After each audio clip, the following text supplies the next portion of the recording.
3.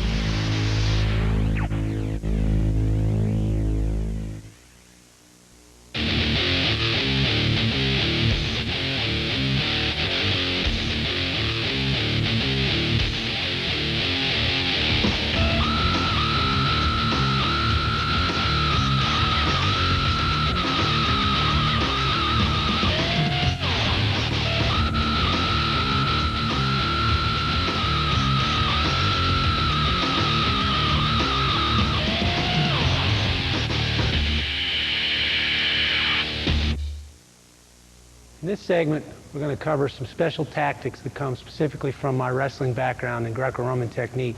And these are things that I've adapted from wrestling to the fight game. I'm going to use Nate again, one of our Team Quest fighters, to show some of these special tactics.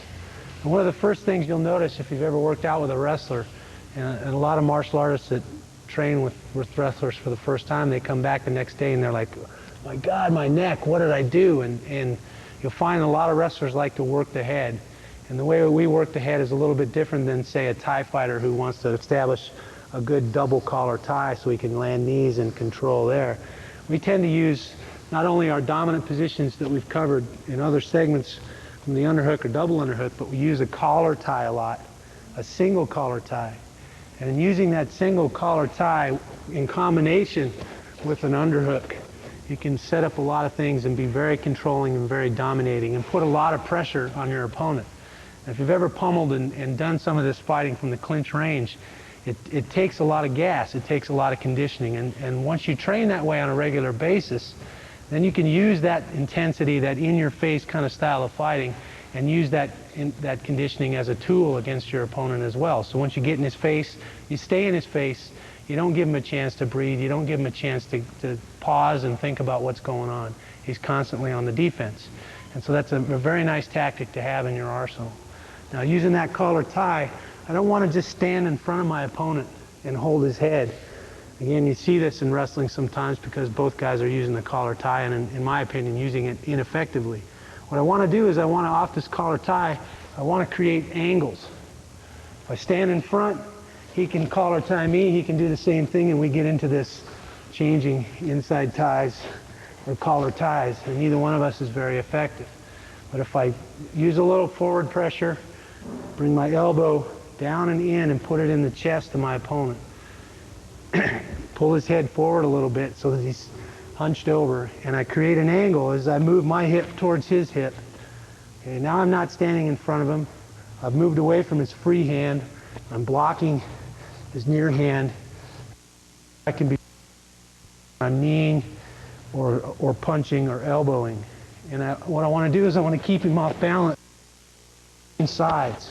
Okay, underhook from one side to the other using that collar tie. And I'm just going to keep working his head.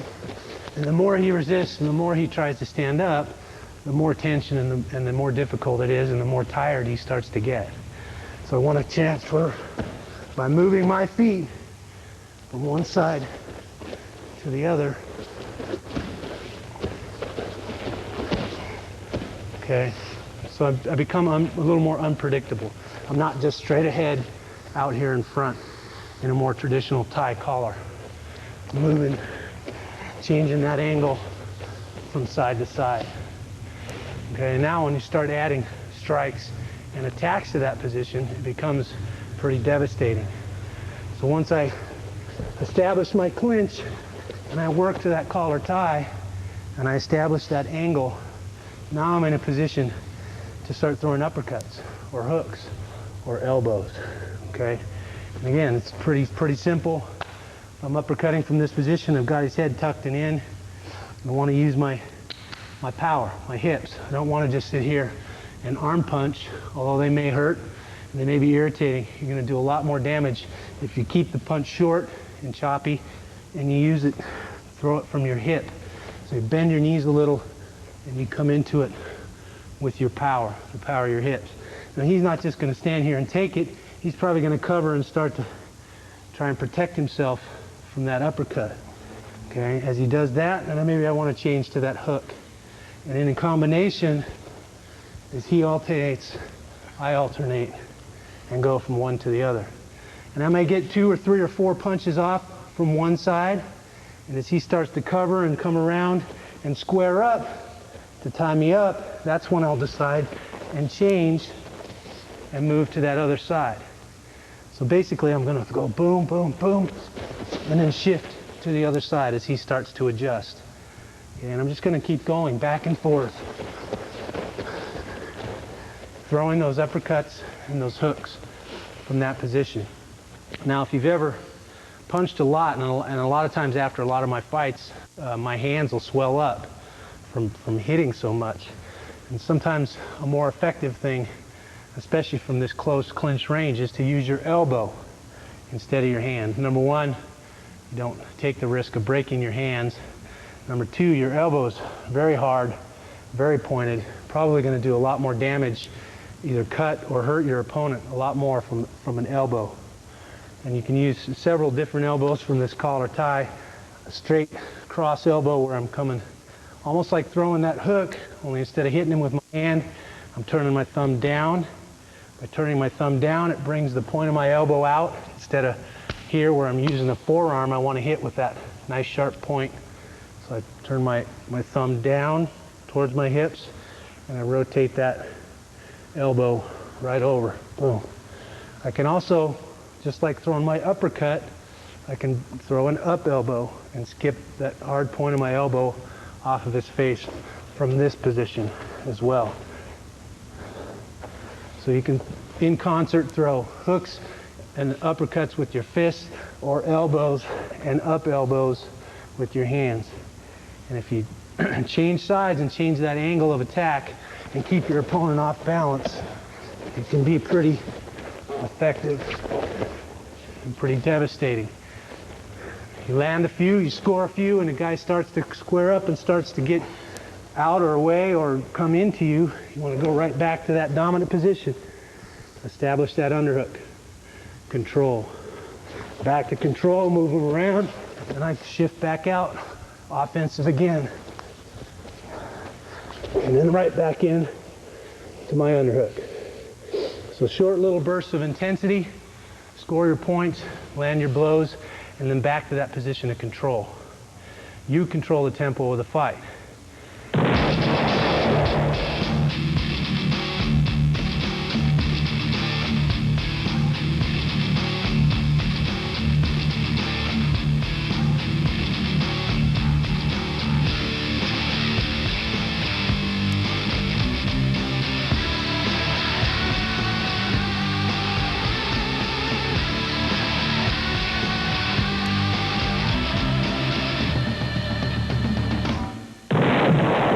Thing that I like to do, especially from this underhook position here, is as I rotate and use the collar tie, I start throwing a lot of knees from here. When you're this close, and you see a lot of Thai fighters, they do this kind of skip knees and knees up the middle. They're very effective. You can do the same things from this wrestling position, from this underhook position, or from the single collar tie. I can throw knees. Okay, and I like to, again, knee the thighs. Sometimes we're in here chest to chest. We're very tight. It's hard for me to get any effective knees to the body. It's hard to create any space. Maybe I want to make this guy step or move a leg. So I can either choose to pick that knee up and knee him on the outside line of his thigh, or I can bring the opposite knee across and knee him on the inside of his thigh. Now, individually, those blows, more than anything, are just an irritation. But if you've ever had a Charlie horse or had somebody punch you in the thigh real hard, there's an accumulation there that over time become very irritating and cause, you know, some debilitation, a lack of mobility if you really tear that muscle up. In other words, they just hurt. There can be effective tactics to create opportunities for other things and just a general irritant to your opponent. So I like to, again, knee to the front, side, or inside of the thigh from the collar tie or from this dominant position, the underhook. Here.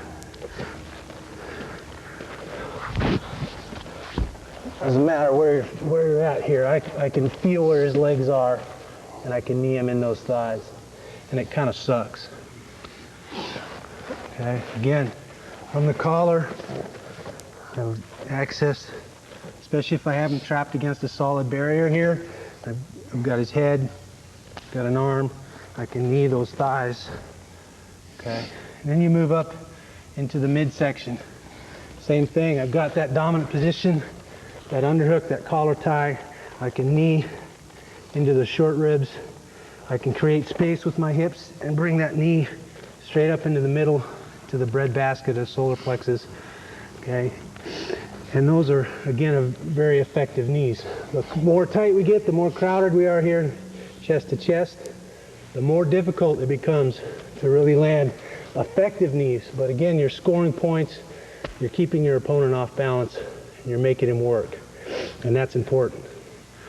Okay, you move up from there to trying to knee the head. Now, a real common thing for guys to do when you get a dominant position, you get an underhook, is they'll bury their head and back their hips out. They're trying to get out of that underhook. Maybe they don't know repummeling, they've never pummeled before, they've never had somebody control them in this dominant position. This is a common posture, a common position for people. And rather than try and keep boosting them up to duck them or to knee them low, I'll go ahead and bring them down and try and knee them. And again, changing that angle as their head and hips sag. I'll change that angle, and now from here I can knee to the head pretty effectively. And those, again, it's a pretty large object, your knee, it's very hard. Anytime you hit a guy in the head with your knee or in the face with your knee, it's pretty devastating. So from these dominant positions, the underhook and the collar tie, changing those angles, using those knees, uppercuts, hooks, elbows, you can be pretty effective. Again, short bursts of scoring points, and then right back to the control of that dominant position. Okay, moving your opponent, keeping him off balance. You want to be unpredictable. I don't want to just be straight ahead. I'm just moving in one direction. It's easy for him to adjust to that direction of attack. So I want to be moving from one side to the other side, back and forth, in and out. The more unpredictable I am, the harder it is for him to adjust to my pressure. The more off balance he is. He never has a chance to catch his breath, to find his position, and to neutralize my attacks. So the first thing you're going to find out is that this is a very taxing position. It takes a lot of conditioning, and you have to build up to be able to do this over a length of time. This pummeling and dynamic position of using the collar and the underhook and creating this kind of pressure on your opponent. Once you've trained and done it for a long time, again, you can use that as a conditioning tool to wear your opponent out. And that's very, very important. And I think you'll find that the intensity that a lot of wrestlers bring to this sort of thing is what a lot of martial artists or more traditional martial artists have trouble with. And we're going to go from using those elbows and uppercuts and hooks from that collar tie and landing those knees to a dominant position, but I'm going to modify this underhook that I use as a dominant position. And from that modified underhook, what I'm going to do is from this chest to chest position, I'm going to bring my underhook in and wrap my hand to my opponent's face. Okay? And this is going to do a couple of things. One, if I push his face away, I've got some counter pressure here from the collar tie. If he wants to punch me with that hand, I'm going to use that elbow on that collar tie to keep him from hitting me in the face. I'm going to create counter pressure by pulling his body into me this way and pushing his face away from me that way. Now it creates this counter pressure situation where I've kind of got him locked up, especially against a solid barrier. This can be real effective.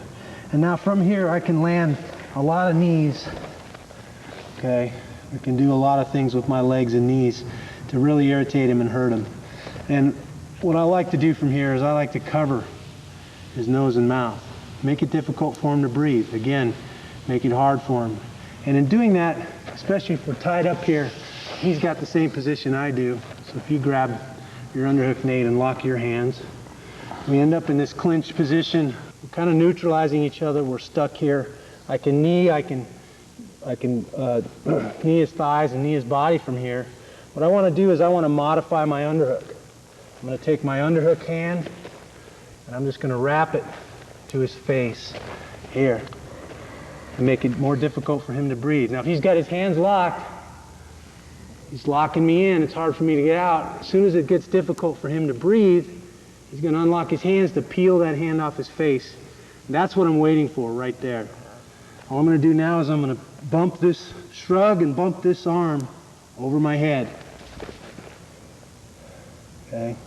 Now from here, I have my choice. I can sag on him with my body weight and ride him to the mat. Most guys, as soon as you bump over, are going to circle their hips away and try to square up with you. And when this happens, that's when I'm going to release and really score some points. The punch that hurts the most is the one you don't see, and you're definitely not going to see the punch coming from here. So again, modified underhook, counter pressure, kneeing, shuck that arm over the head. Depending on how he reacts, you can ride him to the ground here, or as he recovers, I'm throwing those punches, that combination, the overhand hook or uppercut combination.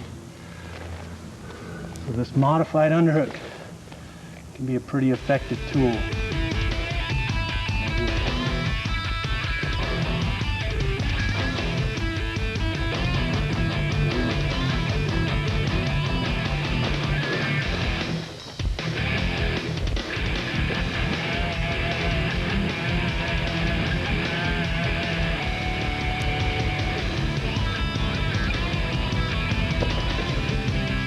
Up.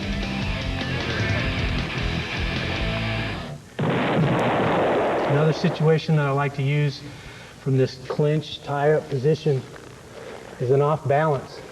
Okay, so just I'm going to break my opponent's balance. I can do that in a couple of different ways. From this underhook position, we talked about controlling that danger zone and kind of having that feel and having your hips in. Okay, from this underhook position, all I'm doing is planting my foot right inside of his foot. And I don't have to look to do that. I can feel that. I can feel when my knee is against his thigh. I can feel my foot in his hip. Okay, and that's what I'm looking for. And now, like taking the leg out of a three-legged table, I want to bump that leg straight back. I'm bumping it out at an angle with my knee inside his. I'm shrugging my hip, bumping that out. Now as I bump it out, I want to take a half a step back and create a space for him to fall into between us. Basically, I'm going to snap him down or off balance him from this knee bump. Okay, and I'm doing this from my underhook. So the timing here is as I bump that leg out, I'm going to pound on his shoulder blade and knock him down. Okay, so we're here, we're in this clinch, we're fighting for position. I've got a nice underhook, a dominant position. I can feel my thigh and knee right inside his thigh and knee. Okay, I'm timing the bump with the pound. So I'm bumping the leg out and pounding the upper body forward. I take that half a step back to create that space for him to fall into. And if for no other reason, and if you're tied in here, and you're feeling like you can't get out and create the position or manipulation that you want, I can bump him off balance to change the situation. Maybe he doesn't go all the way to the mat, but I bump him off balance so I can get my head back over to my underhook. When I bump him off balance, I can snap him down, catch his head, knee him. Okay, pull him all the way to the mat from here, from this front headlock position. Is a good technique. Okay, maybe I just want to bump him off balance to create space to score. Throw a combination, throw a knee. So that off balance, bumping that leg and pounding that bat can work in several different situations and create offense for you, change the situation so that you can become in a more dominant position or create opportunities for you to land strikes. Again, Doing it now from my underhook. Okay, I've got a dominant position. We're jockeying for position. I feel my hip and thigh come inside. The other side of that coin, I can do this from his underhook. Okay, he's trying to get an underhook. He's trying to get inside position. He's trying to establish dominance. Okay, I'm feeling like he's starting to get there, or maybe I'm baiting him. Maybe I'm letting him start to slide that underhook in. Okay, so that he starts to push. He starts to feel like he's getting position. And now, again, I slid my leg right inside his leg. In the same position, only I'm over the top. He's established inside control. I'm going to do the same off balance. Okay. So, first one was from my dominant position, me being inside. Second one, from his dominant position. He's getting inside position. Whether I just let him come in that far or he actually achieved that on his own, that's up to you. Obviously, he gets the dominant position. You've got to find a way to re-pummel. You've got to find a way to get out of here. He's going to control you. This would be that option. Okay. Maybe you're having trouble executing any technique on this guy. So you're going to bait him a little bit. You're going to let him have that little bit of an underhook. Now, obviously, I don't want to give it to him clear up here. It's not going to do me any good. It's going to be very hard to get out of an underhook that's clear up there and locked in. But I'll let him in just enough so he feels like he's getting some position. Now he's going to start to drive. He's going to start to push to get that underhook, which is what I want him to do because I want to bump that out. Okay? As he starts to push to get that underhook, I'm pinching it off with my elbow so he can't get it all the way up where it's difficult to deal with. It's shallow, stepping right inside, bumping. Okay, again, creating that space for him to fall into. Okay, so you have two sides of the coin there. My dominant position or the start of his dominant position. Okay, there's a third option there, and that's where we're here again in that kind of that over-under position. Okay. Now instead of going on the side where the underhook is, I can also step across and bump that other side and off balance him on that side. Okay, so I'm giving you a third option. As you can see, the options start to become endless. So my underhook's over here. Again, I'm kind of caught up in that 50-50 position where he's got just as much as I have.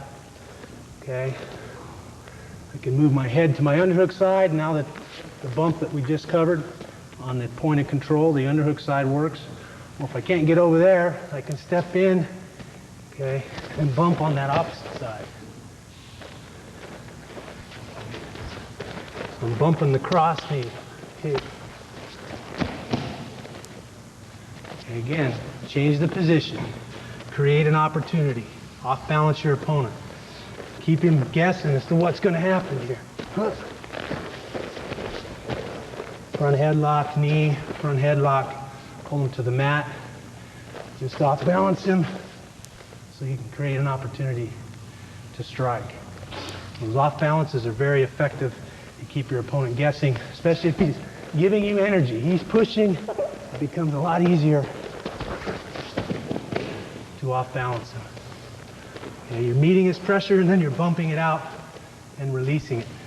Again, bumping it out with your hip, creating that space for him to fall into. And that's real important. Okay?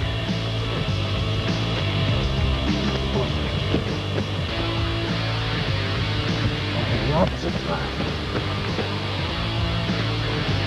Get the underhook on me. Bumping off down. Bumping off down. You get the timing of it, the feel of it. It happens pretty easily. It will surprise you the first time you do it, and the guy falls down. You're like, holy cow, what was that? So it takes some practice, it takes some timing, but it's worth the work. Now, we're talking about one side of the coin, and that's being effective from this collar tie.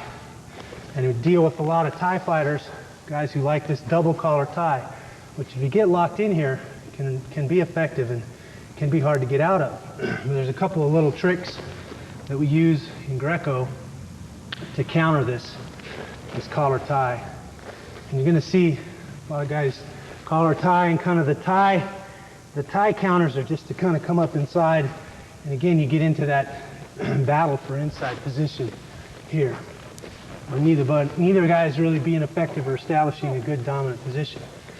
Okay, if you think of the wrestling perspective and establishing that good underhook, which is a dominant position that we like to use, he's got these elbows in here. Okay, all I'm going to do is reach across hand, and I'm going to bump this block, this elbow, that line of defense, using his elbow and his hand to keep me out. I'm just going to bump that elbow out of the way. And when I do, I'm going to shoot that arm up and grab that underhook. So come across, bump that elbow out of the way, counter that double collar tie, boom. Okay, there's my underhook. Pretty simple. I want to keep my head up, my hips in. Okay? I don't want to start sagging and trying to back out of this situation. I want to move into him. My head's up and my hips are in. I want to close that space, smother those knees, smother his ability to attack me. Okay? I want to bump that block out of the way and establish my dominant position. Go right to my collar, right to my dominant position here. Okay? Doesn't matter. Block it out, bump it out. Okay?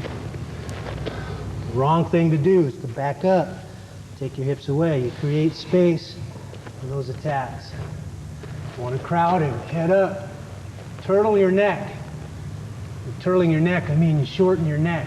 You just shrug your shoulders and bring your neck down in so it's not extended and quite as long. The way you can resist the notion that you want to bring your head forward and back out of those positions, you can turtle your neck, bring your hips in, and stand up straight. It takes away a lot of this guy's leverage and his options for strikes. So turtle your neck, okay? You're bumping that elbow out of the way and digging for that underhook. And another option here as you turtle your neck is to just come outside of both arms, push those elbows together, and crowd into them. Now from here, you can slip your shoulders inside. Most guys don't expect you to move into them. They're used to people trying to push and get away, back out of this situation. So when you turtle your neck and you move your hips up into them, you'll catch them off guard. You'll take away a lot of their leverage on your neck. You're still going to have to fight out of the position, but you're going to, again, do what they don't expect you to do, which is to move into them. Another option that I like from here, from this double collar tie, is I'm just going to take my hand outside and reach around and try and grab the far side of Nate's ear here. And all I'm going to do is walk that hip into Nate's body. So as he has those collar ties in, I walk that, pull his head into me, walk my hips into his hips, and it forces pressure on this elbow and pops that hand off. So he's got that collar tie, it's walking in, popping that hand off. As soon as that hand comes off, I'm going to dig for my underhook or my dominant position on that opposite side here. So again, I'm reaching around, grabbing the far ear, walking my hip into his hip here. Okay, popping that hand off. As soon as that hand pops off, I'm digging for my dominant position on the opposite side. It can be a real effective way of getting out of that.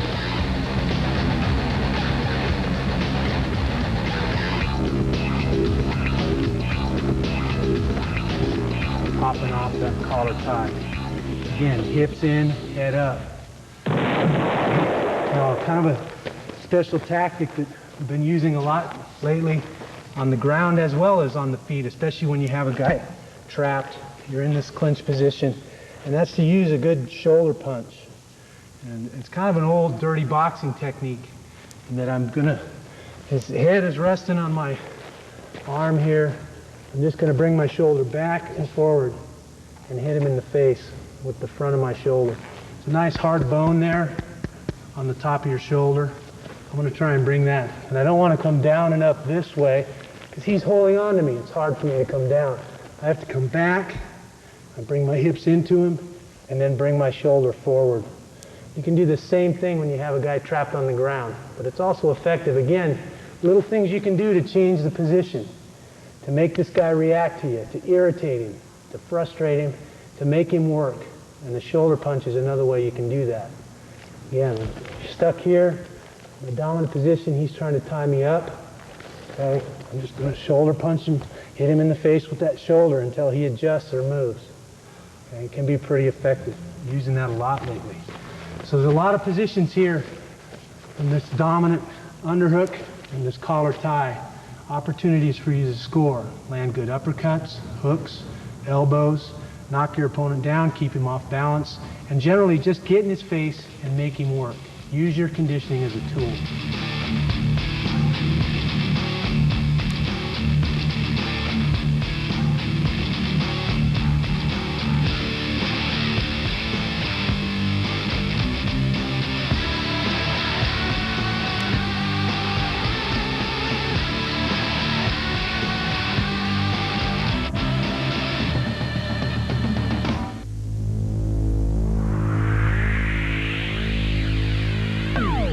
And welcome to Extreme Pancras. We're going to do takedowns and fighting combination. Finishing holds, punches, submissions, everything you're going to need to win a fight. This is Matt, he's going to help me out, and Brian, he's going to help me out. Let's get started. Okay, we're going to do takedowns. I'm not a takedown specialist, everybody knows, but the takedowns I do, they work. They're simple, and because they're simple, even I can do it. Okay, number one, this one I like a lot. You control it a lot with your head. Watch what I do. I'm going in here, and I'm going to push my head to the side and up, actually. I'm going to push to the side, and I'm going to stand up with my legs. So see what happens? I put a little bit body weight of him up. So instead of being 180 pounds, suddenly it's maybe 60 pounds. It's going to make it much easier for me. So I'm going to do, my legs are going to do the work together with my neck. I'm pushing him to the side, and I'm going to stand up, so his body's going that side up. Okay, now I'm going to grab the back of his leg right here. This is the best grip you can do. And you're going to, once I'm going to get up and get his weight up, I'm going to push his legs to the side. Watch this. First of all, I'm going to do slow motion. I'm going to shoot him. I'm going to stand up to that side. Make sure I'm not doing this because he's going to front choke me, so keep up, look there. Grab here, and once I'm standing up, you bring him to the side, and he will take it. If you do it right, and you use your legs, you can do this like 100 times in a row. You're not going to get tired. If you're not pushing him up, and he's just standing there, so stay firm on the ground, I can do whatever I want. I cannot get him from his place, so I have to lift him up, diagonal up, there. One more time. I'm standing. I'm going to run in, I go here, I'm going to stand up and make sure his foot is not touching this leg. Sometimes you make a mistake by doing this. That ain't so bad because there's a really good right leg lock right here. So it ain't that bad, but if you want to go for a side position, you want to make sure both legs are going in front of your legs. One more time. Stand, go down, go up there. And grab his legs and push him to this side and put it down.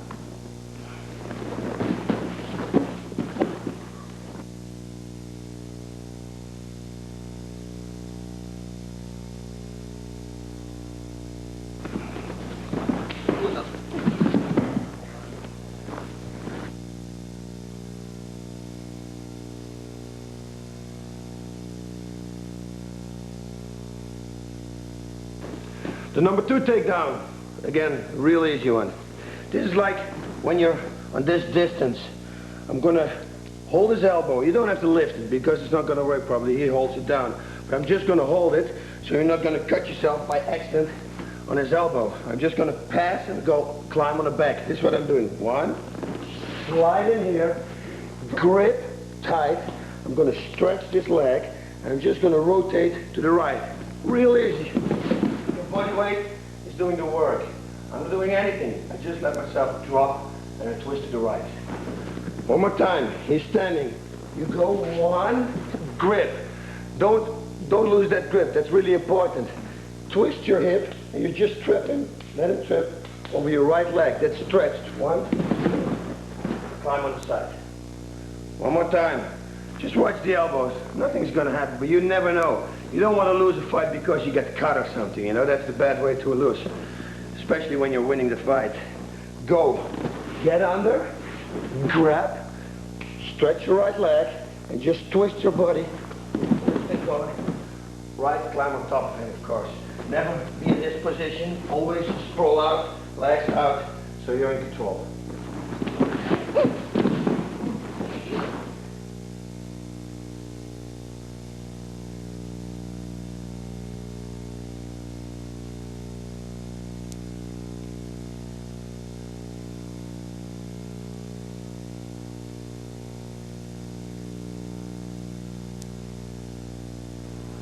The next one is called the Slam Bam Thank You Man. That's what I call it.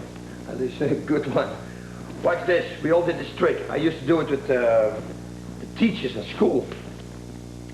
Punch. And he's going to drop. This principle we're going to use. Thank you very much, man. Yeah, thank you. This principle we're going to use. But instead of having somebody behind him, I'm going to hold his legs. Watch what I do.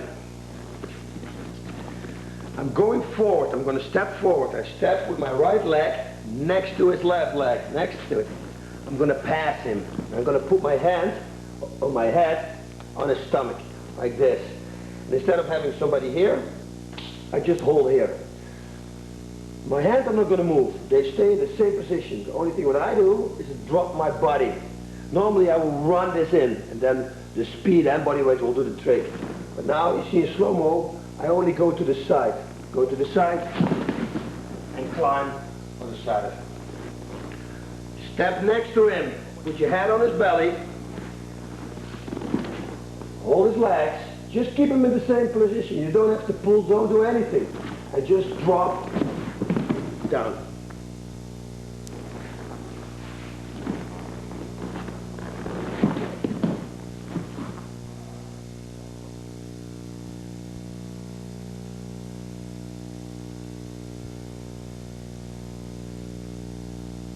Next takedown. Going forward. I don't want to put my head here now. He's going for a guillotine. I'm going to put it in front of him like this. Step. I'm going to hook with this leg, and I'm just going to take him down. It's real simple. Look. 1, 2. Take down. So I'm going down. I put my head to the side of the head to the front. Doesn't really matter. On his chest. I'm going to hook with my right leg. I'm going to hook backwards here. I'm going to control his hips. I'm going to make sure this leg cannot step backwards. Because when I just take him down like this, he will hop backwards on that leg. So you have to stop that leg too. So we go down. 1, grab, and go forward.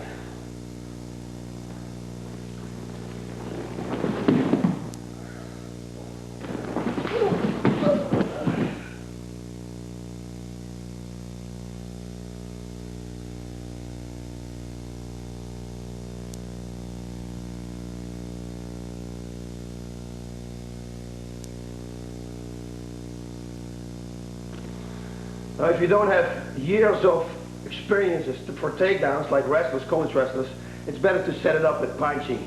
You know, distract him and then take him down. Like a real good wrestler, he will take you down on will, so they don't need it. But we know that we're going to need it.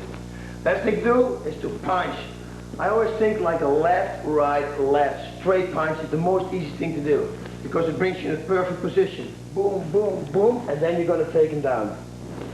Let's see how all these takedowns look with some punching before.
Okay, we're going to do some combinations right now. We're finishing combinations. I'm in a bad position. Matt's going to guillotine choke me. It's not that bad. You can use it. Some people are really persistent. Once he got me, he's going to hold me. I'm going to take him down, but still he's going to hold me. But that's exactly what I want. Let me see if I think from this side it's going to be the best. So he's got me in the guillotine. Okay, the thing to do now in the guillotine is step to the side, because when he's smart he's going to drop backwards and he's going to put the hooks in. That's going to be dangerous for me. So get to the side and go low. Now you can lift him up. You put him down. Once he's on the ground, he got still the thing going on. This is exactly what you want. See what I do? I create space by pushing myself here. I'm going to push his hand, and I'm going to finish with a 3-4. So one more time, he's guillotine choke me. I'm going to the side. When he's going to drop backwards and he's going to put the hooks in, it's not good for me. So you want to avoid that. Go to the side, bend your legs, pick him up. Most of the people will hold you. They will try to hold you because they think they got a hold right there. They don't. Once you're to the side, they cannot do anything with you anymore. But because they keep on holding you, it's going to be easy for you to figure for them. Do it again. I'm going, I'm hanging in. Not a good position. Go lower yourself and go to the side. Go under, lift him up, put him down. Now he's here. Go to the side, grab his wrist, and push as hard as you can. Slip, and make the armbar. Normally, you will get all the way here and make it tight. But it's a little tight right here, so be easy on it. That's why I don't do it, but you have to do it. Okay, this time, he's going to do exactly the same thing, but he's going to fall backwards and he's going to try to put the hooks on. I have to make sure that before he secures his hooks, that I jump out and I go to the side. Nothing will happen. As long as you control his legs and you jump to the side, you're in the same position where we ended up in the one before this. I will show you. He's got the choke and now he wants to drop backwards. I go to the side and I'm here. He cannot do anything right now. Slide over, push, grab, and got it. Okay, this time I'm going to shoot in. He's going to grab my throat. He's put the guillotine on and then he's going to drop backwards. That's what a lot of people will do, probably. They're going to drop backwards, and they put the hooks around, and then they choke you. Make sure he cannot put the hooks on. Before he drops backwards, I'm going to hold his legs, and I jump to the side. So we're going to end up in the same position as we ended with the technique before. I show you.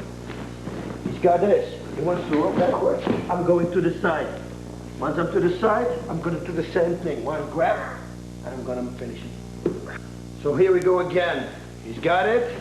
He's going to try to drop backwards. I'm going to block, and I go to the side. I'm going to slide under. I grab his wrist, and I finish.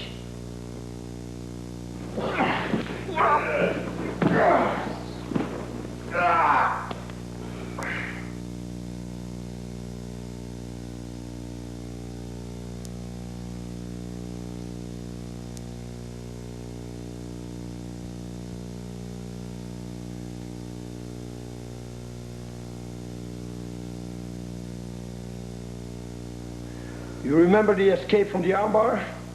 If not, buy the series. You didn't saw it, buy it. We're going to do it now, and we're going to counterattack it right away. Why? Because when I roll out, he will be totally off guard at that moment. And you have to use that little moment to attack him. Watch. He's going to lay down. He's going to go for the armbar. I'm going to escape. I'm going to turn. Grab his leg, step over, and go for a knee. Okay, here we go again. We turn out. Turn. Grab the leg. Step up. I'm going to slam in. Step in. Keep low. Make the knee bar.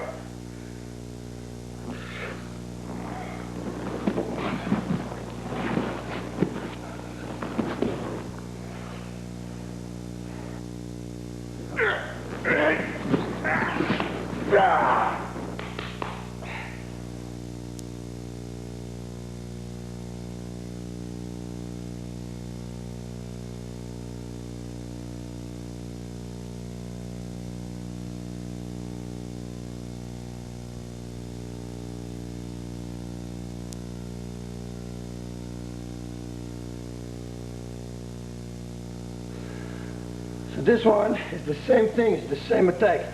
We're going to escape different. He's going to figure four me, we're going to escape, and we're going again for a knee bar. He's off guard. At the moment you escape, he will still, with his mind, with you escaping, he cannot believe it. Once you're out, he thinks, what? Boom, that's the right moment. You want to catch the leg there and put a knee bar on. Okay, he's got the choke. You have to go fast now because otherwise he's going to choke you out. Okay, I'm going up, put my knee on his jaw, pull myself out. You see, here you got the leg. Step it in and make the knee bar. When this happens, his hand is here, it makes it better. It makes it more tight, so don't worry about it. This knee bar is tighter than one without the arm. Here we go again. Figure four. Okay, go to the side. You see what I do first? I put this arm here, because otherwise he's going to swing it over, and he's going to pull my neck.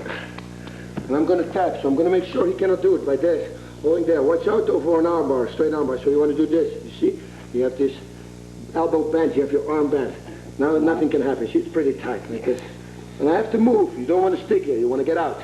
1, 2, 3. Push yourself out. Hold this leg. Step in. And make the knee bar.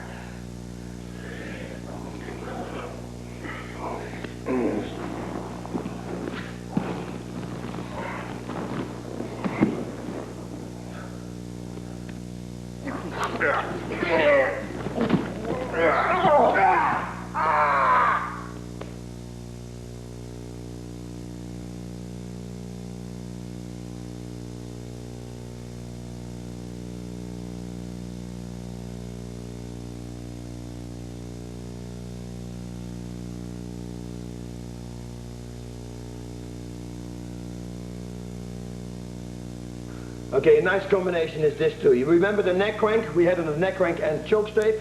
We're going to start like this. 1, 2. This was the neck crank we had. This was the perfect position to do anything with him what we like. Boom, we can smack the hell out of him. Grab the leg, keep it tight, concentrate yourself on his toes. I told you in the leg lock tape that it's a toe hold. Watch what happens when I'm going to do it wrong. I'm going to do this. When I grab this, he's going to stretch his arm leg. Up, I'm going to lose the control. Watch when I do it right. I'm going to do this. Now stretch your legs. He's not going to stretch because when he stretches, he's locking himself up right here. So you have to grab his toes to the left. Pull them to the left. It's the only right way. You don't do it like this, he's going to escape. Okay? Grab it, slide up. So you are the same length, the same direction, and then twist your body. Rotate your body, your whole body to the left. Like this. One more time.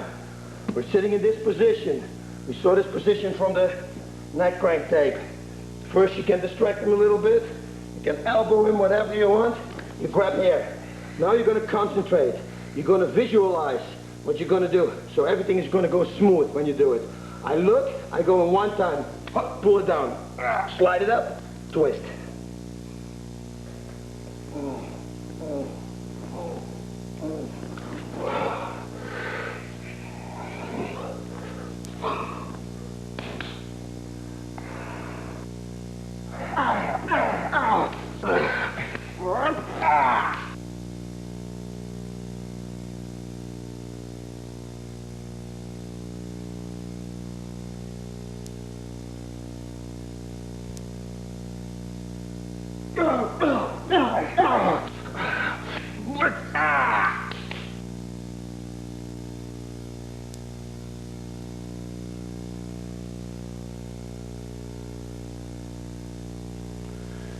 Same thing, same position. We're not going for the toe hold, we're going for a straight knee bar. You're going to catch his arm in between the leg again, like we had before, but it makes it tighter, so it's better. 1, 2. You know this all? Do it right from the neck crank tape. Punch, punch, grab the leg. Everything, you're going to let everything go, and you're going to step with your left leg in between his legs. When his legs are like this, you just open them up. You make it a little bit more easy for yourself. So, stand up, keep low, keep your ass low, step in, and make the knee bar. Okay, watch closer now.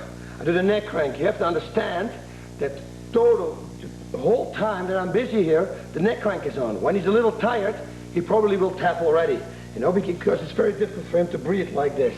So I got the thing going on, just step in, and I'm beating him, and constantly putting pressure on his head.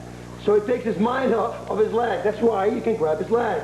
Once you got his leg, you're gonna let everything go. You open it up a little bit, just to make it more easy for yourself. You're gonna step in there, in between. 1, 2, 3, 4. And you see, I got his hand here, so it's more pressure on his leg. I'm gonna extend, put my hips out, and my shoulders backwards.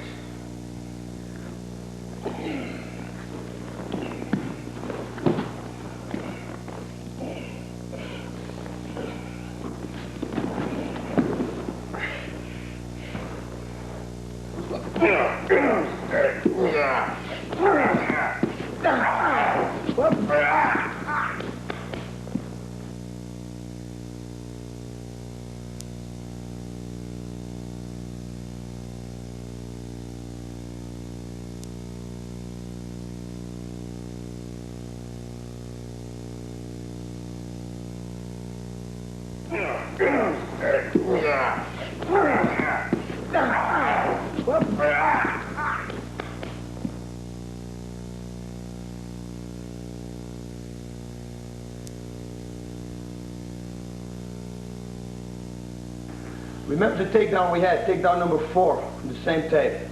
I'm going to shoot in, I'm going to take him down, and immediately I'm going to apply a knee bar on him. Slow motion first. I'm going in. I grab, I'm going to put this hook in here. And I'm going to put him down. Now, watch what I do. I slide my foot up all the way till the end. Now I put the other foot there. I cross my feet, and I'm going to bridge. When I bridge, it will hurt him. But sometimes when they get real strong legs, you want to bear hug him. You want to do this, and then you get a lot of power. Now, normally when you would bridge, you would come up. You know, it's when you hold yourself down here, and then you get a lot of power. So grab around and power. You see that my feet are touching his feet. The leverage is real high.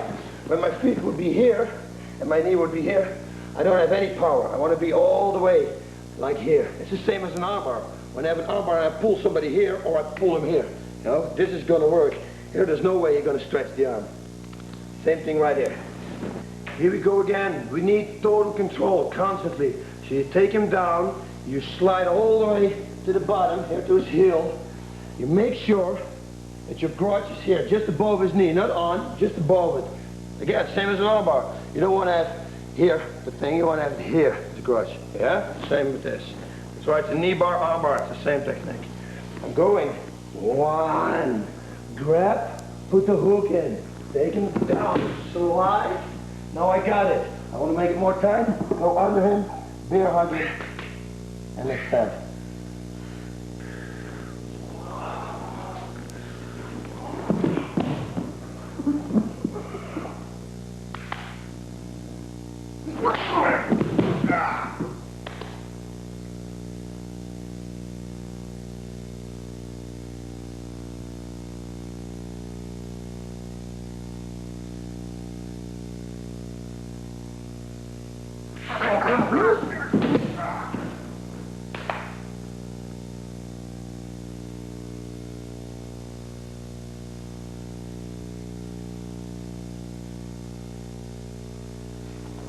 Okay, this position is a cone position. You're going to turn your opponent now. We're going to turn him.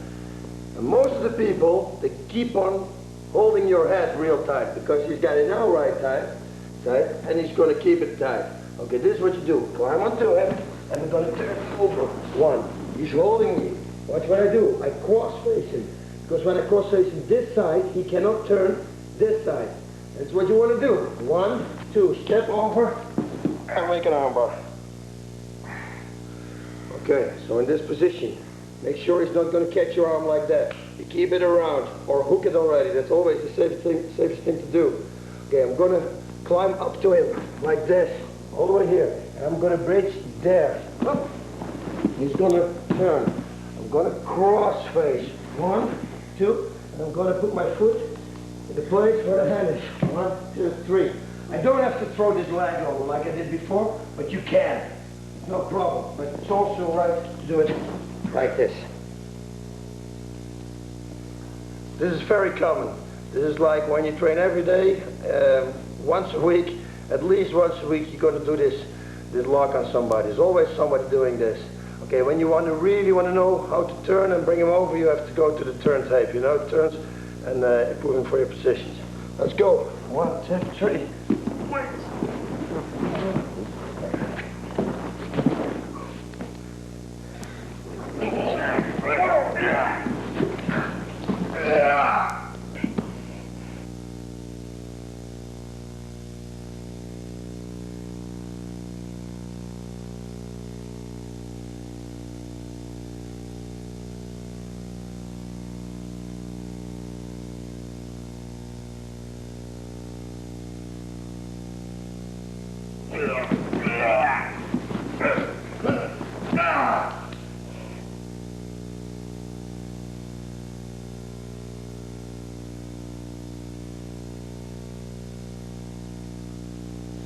Okay, we all know this position, huh?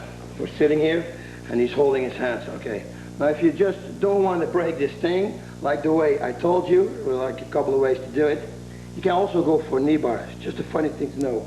Up, lean backwards, go grab, step in, and make a knee bar. Make sure everything is tight. You put your knees together, squeeze so he cannot escape. When I go there, make sure you put pressure to the right, otherwise he's going to push off and he's going to escape. 1. See what I do? I put pressure there. Grab the leg, step over, and go for the knee bar.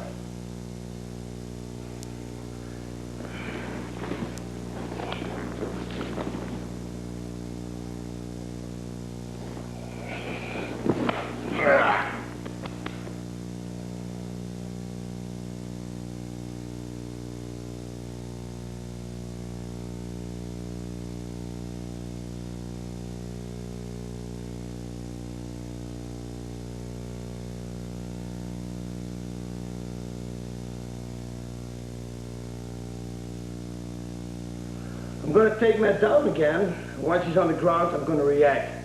I'm going to move. He's interrupted, you know. I mean, I took the guy down. He's still with that takedown, probably. Beat him up a little bit, and we're going for a leg submission. This is a slow-mo. I'm going in. We had this takedown early on the tape. Grab, takedown. Boom. Once he's on the ground, sit up, smack, hit a few times, bring the leg over, and now I'm going to step with my right foot over him to this side.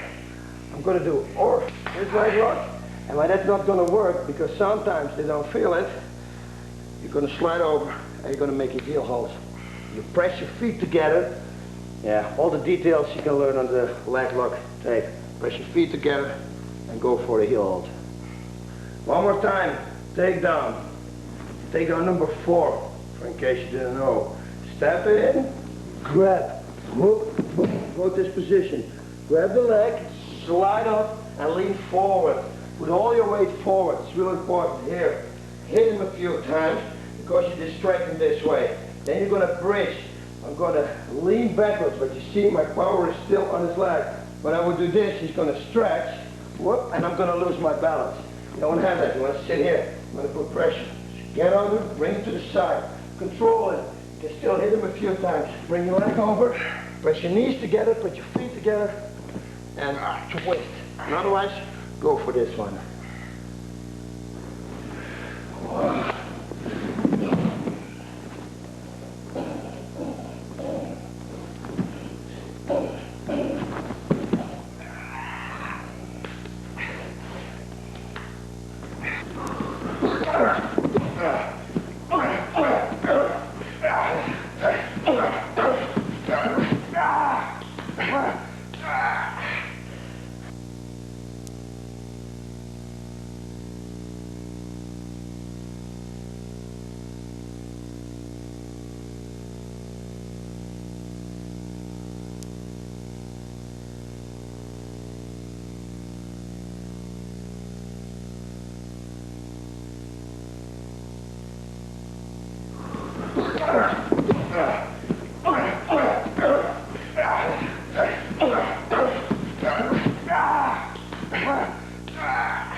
Next one. Nice. The slam bam, thank you man, takedown. Punch, punch, punch. Go past him. Boom, he's on the ground. Start hitting him, hitting him, hitting him. Most of the time, the people crawl on their hands and knees. That's exactly what you want. I'm going to climb on top. I'm going to put my hands in here and I'm going to grab his wrist. Watch what I do. One, I grab his wrist and I stretch him out. Now I'm going to punish him. Boom, boom, hitting. Go for a choke. You got the choke on, or you let him go, punch, punch, punch. Cross face him to the side and jump and make a cross face. Here we go again. Punch. Camouflage your takedown. Take him down. In the takedown you had earlier on the tape. Sprawl out. Start hitting him, hitting him, hitting him, hitting him. He will turn over. So most people do. Keep hitting him because otherwise you will know right away you're going to go in the back and step in. Up. I go up, put the hooks in, I slide in, and I grab his wrist. This we had also on the other tape, eh? Sprawl out. Put your feet together here. Really important, otherwise you can escape, baby. And just start beating him up. Beating him on the back of the head and palm strikes. They will have the most impact. More impact than with a fist. Palm strike him, go under, go for the choke, or if you want to finish it different, palm strike, go for cross face, jump over, and cross face. Neck cranking.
Clinch situation. You're fighting somebody who's a striker, and he got you. You don't want to take him down, you want to clinch, but you want to take him down. Watch.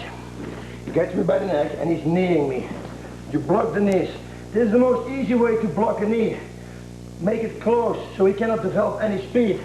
You don't want to block the knee at the end of his way, you know, because there he develops the most speed. Same with a punch. You don't want to hit him like this. You want to hit him at the end. So when you block his leg all the way here, and you put your hands here, it's really easy. Put your knees, see? There's no power in that. And then when he gives another knee, the left one, we're going to slide him up and catch it. We got here. Now we lift him up, and maybe you need your foot a little bit to do this. Oh, take him down. You see you got his leg here. This is perfect for a knee bar. 1, 2, up. We got the knee bar. When somebody is really flexible with the knee bar, you can put it under your armpit, but control the knee. Don't do this, because he's going to roll out. Control, get it, and then extend. So we're going to wait for his knees. We're going to wait until he makes a left knee. Maybe when he starts with left, and you don't catch the first one, what Thai boxers do, strikers do, they do right, bam, right. They have a pattern. You can use that against him, of course. When he does left, right, boom, the left one I'm going to grab. Okay, I block like this. When the knee comes here, I block, whoop, like that. You see, he shoves long. Whoop, he shoves there. The other one, with left, I block, but I don't use this hand. So it slides up, and I catch it. It looks strange, but trust me, you can catch it real easy. Okay, here we go. He's giving the knees. 1, 2, 2. You pass it, lift him over. Most of the time this is enough. You don't need this foot. Slam him down. When you throw him down hard, he will be hurt. That moment, that millisecond, you're going to use the knee bar on.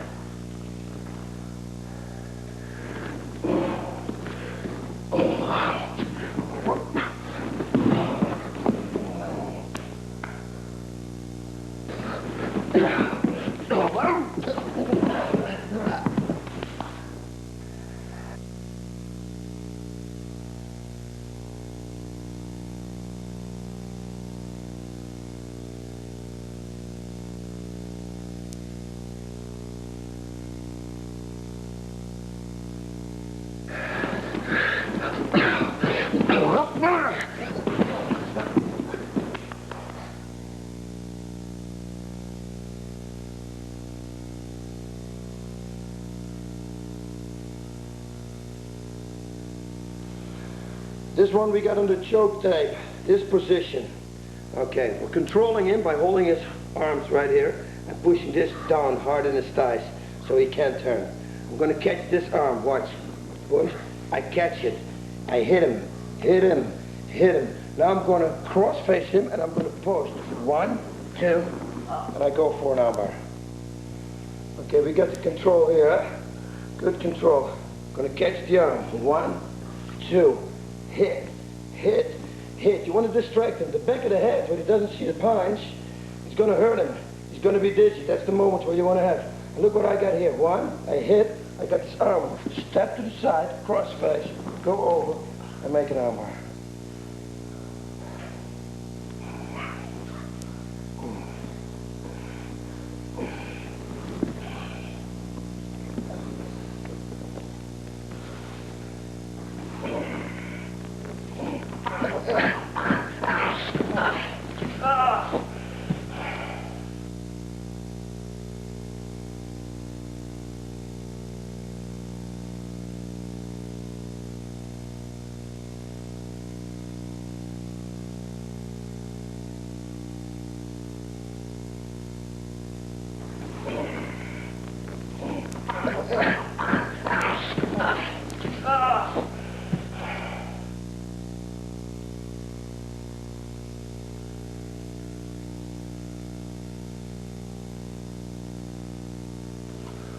Okay, we remember this escape.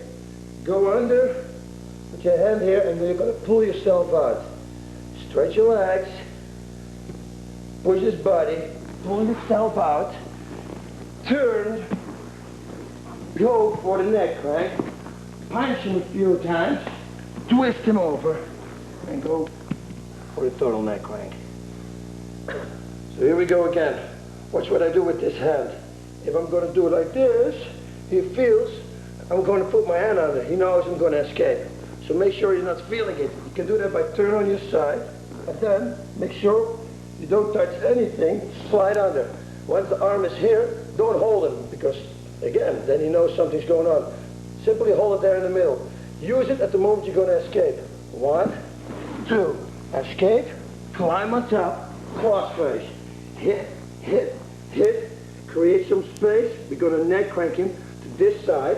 See what I did? Put my right foot backwards, leg, 1, 2, and then neck crank.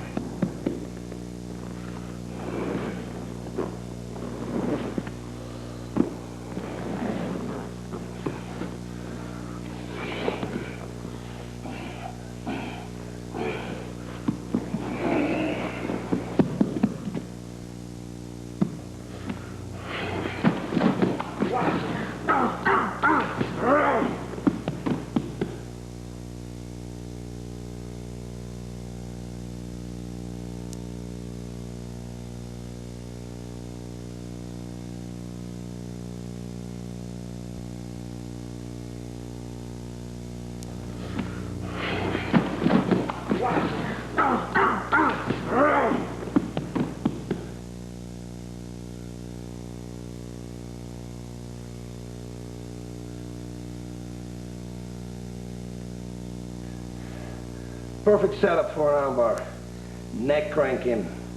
Okay, you have to make sure that your legs, your knees are close to his body, because otherwise he's going to put his arms going to try to put them under here. Both of them, that is, because if he does only one, you're going to triangle choke him, of course.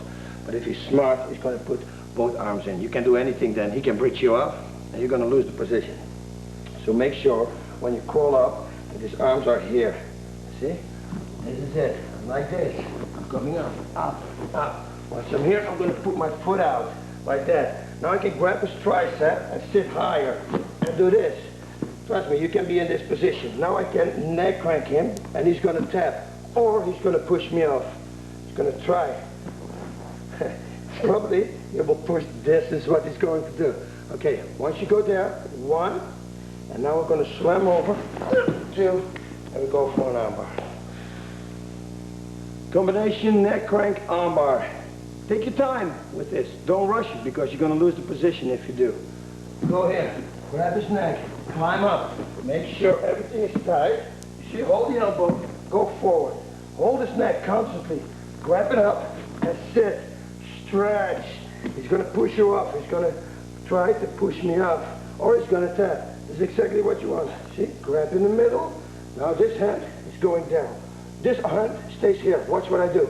It stays here until I apply the armbar. You can mount somebody in different ways, you know. I like the high mount. Sit really high on his chest because he can do a lot. From here he can bridge. It's difficult for me to punch. The higher I sit, the less he can bridge.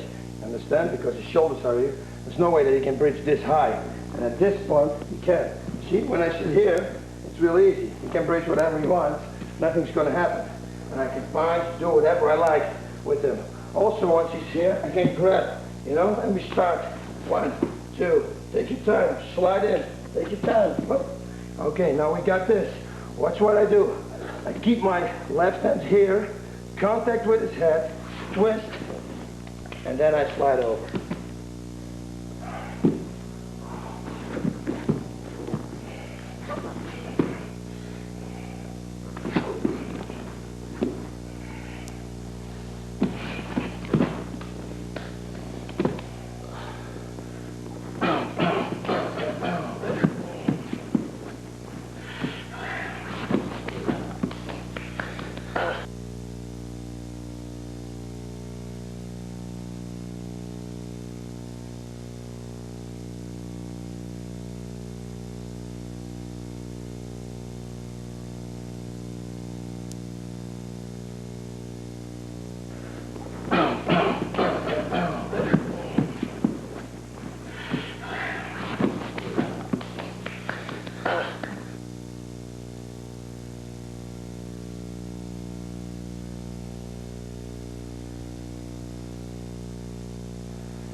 Another one, nice combination. I'm going to grab his head.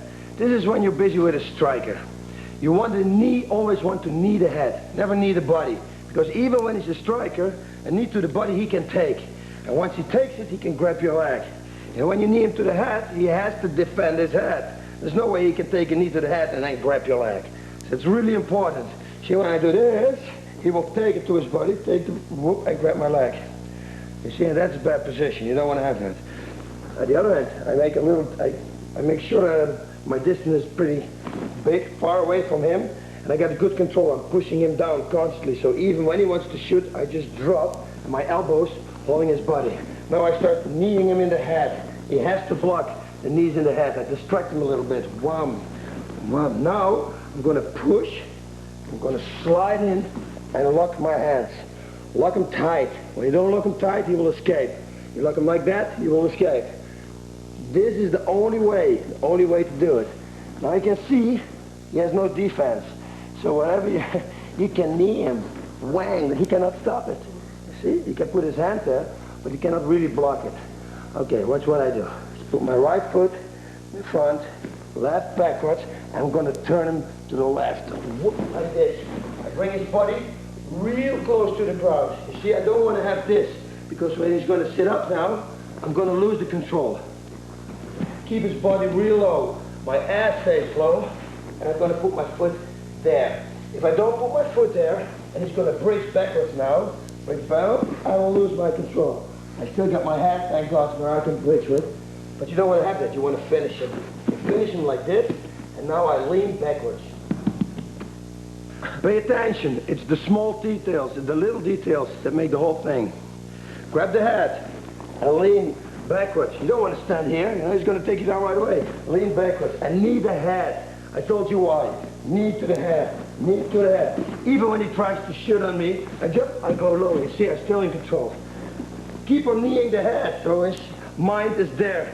Then you push him a little down and you slide in like this. Up and you grab. Make this real tight as you can. You catch his neck, his head, everything is really tight. Put my right foot at the front, my left backwards, and now I'm going to twist him. Whoop to this side. See how low I am? You need this. Be low. This is my wrist right now, but you want to finish it. Whoop, slip, and now lean backwards. Look at my grip. I'm around his neck. Don't do this. You know you have no good control. You want to do this. This makes it more tight. Look what I do. I can twist him now only with my arms, just by moving his neck. With this, it's going to be a little bit more difficult. It's not that solid. So grab the hands here. Okay.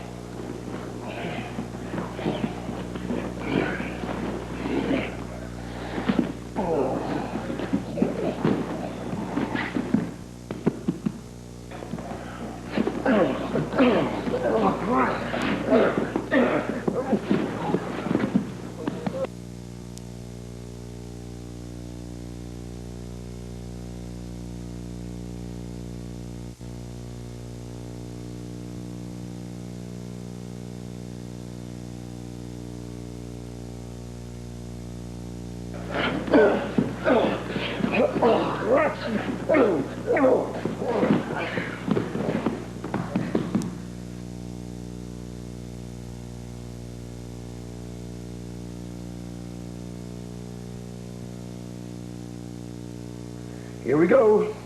Okay, we'll come in position. We need to create a little space to put my hook in here. What you can do is just cross-face him. Cross-face to the side. His mind will be here again. Cross-face step in and go for this. This is a lock, an arm lock. See when I set it up now? He's going to tap. But we can do something more too. Make sure you not let this arm go. You really want to keep holding to it. So I slide up so you can't pull it out. I grab this arm and I roll to this side. From here, I can elbow, punch, hammer fist. Real good, but I would go for an elbow. 2 elbows, and it's going to be over. Once again, move around a little bit, do something. Palm strike him or cross face him. Cross face him, open this up here a little bit so you can step in and catch. Slide, you get the arm bar right here. Now you're going to jump over, grab this arm here, and hook it tight. Make sure this is tight, otherwise he's going to pull his arm out. And now you start elbowing him.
The next one I'm going to do is kind of like this one. Watch my fight against Maurice Smith.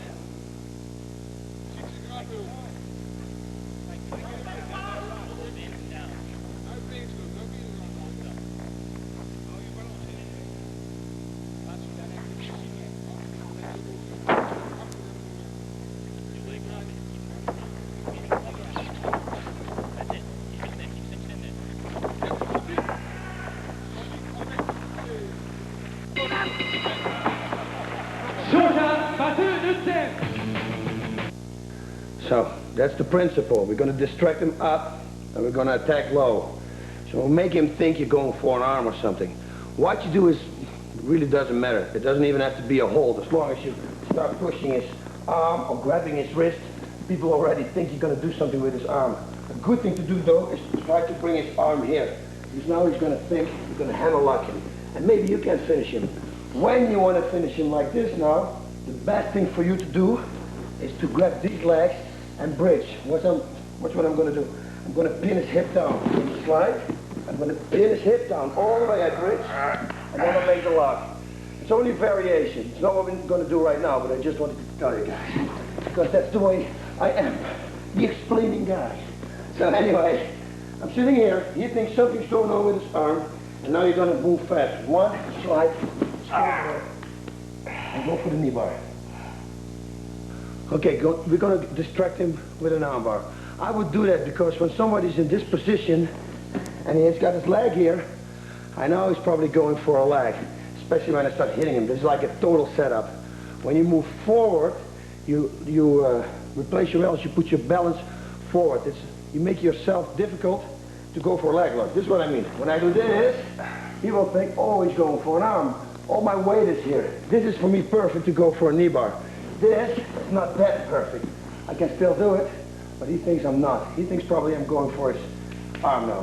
When you go for the arm, pin it on the ground as hard as you can so he can't move. Because when I don't do it and he stretches his arm now, he's out. Okay, so when I pin it to the ground, see, he cannot stretch it. Make sure it's all the way bent. If it's like this and I pin it, he will probably stretch it still. See, he's going to get out. So make sure it's all the way bent so he cannot generate any power. And pin it down. Go under it. Now he really thinks it's going on. And then we're going to move. Come on.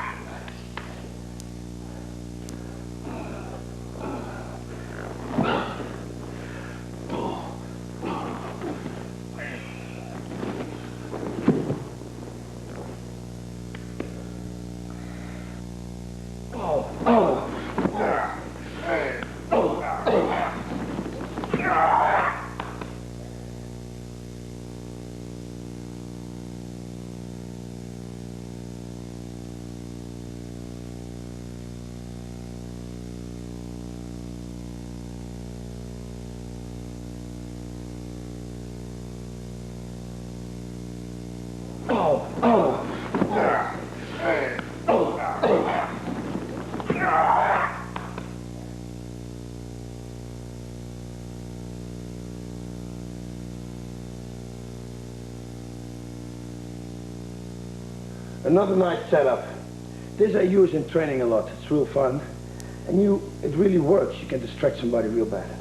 Look, I make a fist. I'm going to plant it here on his solar plexus. Then I'm going to put my body weight on it. Make sure your fist is tight. Because when it's loose and you're going to lay on it, see, it has no effect. You want to bury your knuckles into his plexus. The normal reaction of people, like the natural reaction is, he will come up when I do this, he will do that. That's a natural thing to do. And you will see in training, once you try it out, it's going to work. Okay, so this is what I'm doing. I'm hooking the legs. First of all, let's concentrate on this thing. When I do this, I'm going to bridge and I'm going to put all my weight on this fist. So I'm laying here. Watch, I'm not just laying like this, no. Watch, I'm bridging. You see? Even when his head is here, this is perfect. You don't want to have it here. If it doesn't work like that, then it doesn't work. But he will come up a little bit at least. That's exactly the space you need to slide a choke in, a front choke. You slide it in with your hand, all the way flat. I'm going to slide it in like this. On this side, you can see, when this is his neck, I slide, and my thumb is around here. Then my hand is going to grab, so I'm like this. My hand is going to grab. I'm going to stretch out again, and the choke is on. Now, we're going to do everything together right now. I'm going to make a fist, and I'm doing this. But because, you see, I'm posting on my head. I do that because then I can open up here. When I don't do this, it's difficult for me for this hand to go under here. When I post on my head, you see, I can come up a little bit. I get some room, and this hand can grab the other hand. I go back, and I stretch. And that's the choke. Okay, the important things. Make a fist. Make the fist hard, otherwise it's not gonna work. Put all your body weight on the fist. So bridge totally. I will bridge when I do it like this. Watch what I do. I go all the way up. And I got his legs through. All the way up. Everything is down. On this point, he will come up with his head. You slide it in. You go to your head. You create some space. So you let the legs go. You create some space to slip in with the right hand. Grab it and make the jump. Here we go. Fist. Go. Slide. Create space. Go back and bridge.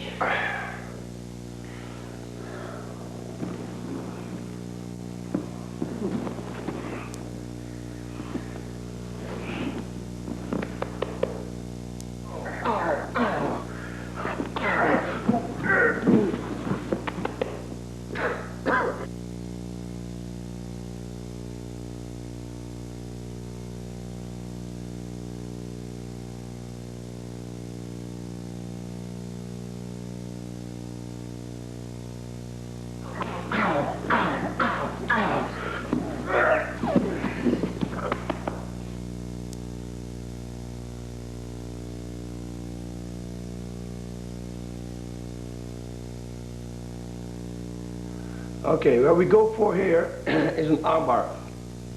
And we're going to set it up real good, because an armbar, a lot of people know what to do to stop it. Remember in the video series tapes how to apply an armbar. The overhand grip, right to the right and left to the left. I'm going to do that too here. Okay, first of all, you want to have him on your side. You remember when he's laying like this, how to open his arms, huh? I'm going to smash a knee into his head. I'm going to lift it open. I'm going to go down and grab. What I'm doing now, right now, is I'm starting to slam my elbow down his ribs constantly. It will hurt him and it will annoy him, and it takes the wind out of him. So bam, bam, move and use all your body weight. Now you're going to knee him. You're going to knee him to the body. This is perfect because here's is the liver. His right side, so for you, when you stand up, your left hand is the liver. You don't want to get hit here too hard because you're going down. It's perfect. You start kneeing him there. There's nothing else for him to do than to block. So you take the hand away. What the hand's normally going to catch this leg when I step over. That's what I'm going to try to prevent now by kneeing him to the body. Boom, boom. Put your foot down, and now I'm going to turn. Watch. Turn. Grab the overhand grip here. Boom. And I got the armbar, like I said in the armbar tape. Now expand. That's it. I won't take the risk. Or when you have the hand like this, you can slide over and control the hand very hard. When somebody's really strong, he will twist it and he will roll out. You don't want to have that. So I would just stay in this position. There's no way he's going to turn out right now. The only thing you do is bridge. And he will tap. Okay, what works also is this. When I'm going to hit him here, he probably will defend it. His arm will go there, you see? That's also good. Slip it in and grab it. Hold it tight. You're sitting here, you can knee him in the head. Knee him to the body, knee him to the body, knee him to the body. You're going to step over. Right to the right, left overhand to the left. And that's the armbar.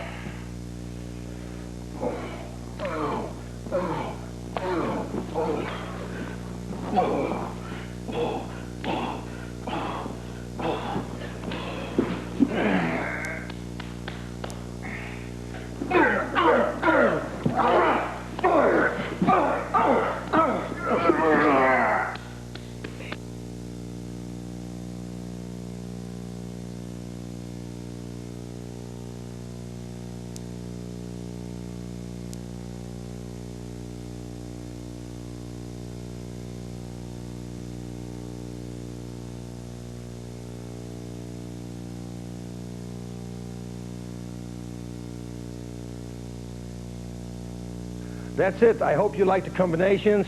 I got them through years and years experience and a lot of training, a lot of fighting. Have a good training partner. It's really important to have a good training partner so you can train them. Don't just look at the tape and think you got it. It's not going to work. Okay, train and enjoy.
friends.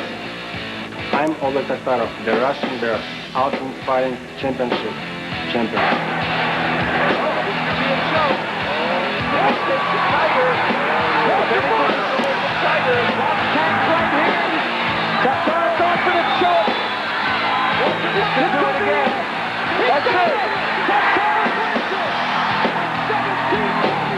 And I'm 2 times world Sambo champion and 4 times Jiu-Jitsu European champion.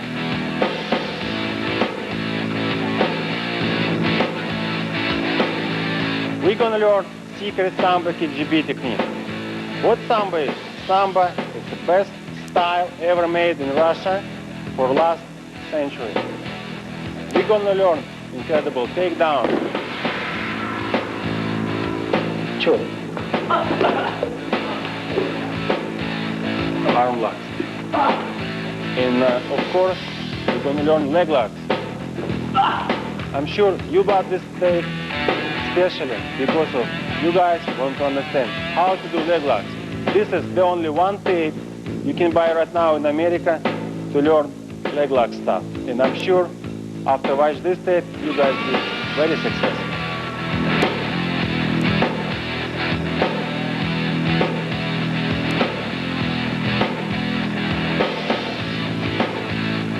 Before we start learning this technique, I want to tell you my opinion on martial arts.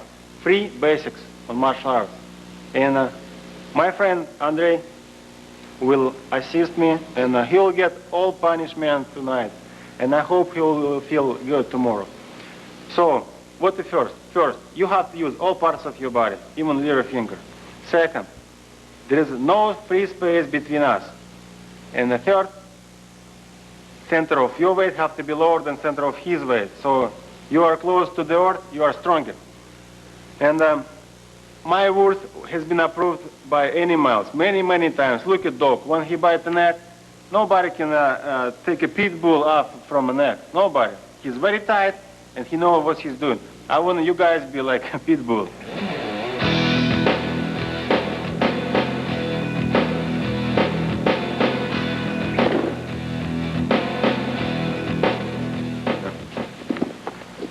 Okay, this is a hip throw. This is the basic of all martial arts. How we do it? The first step, your right leg going to his right leg.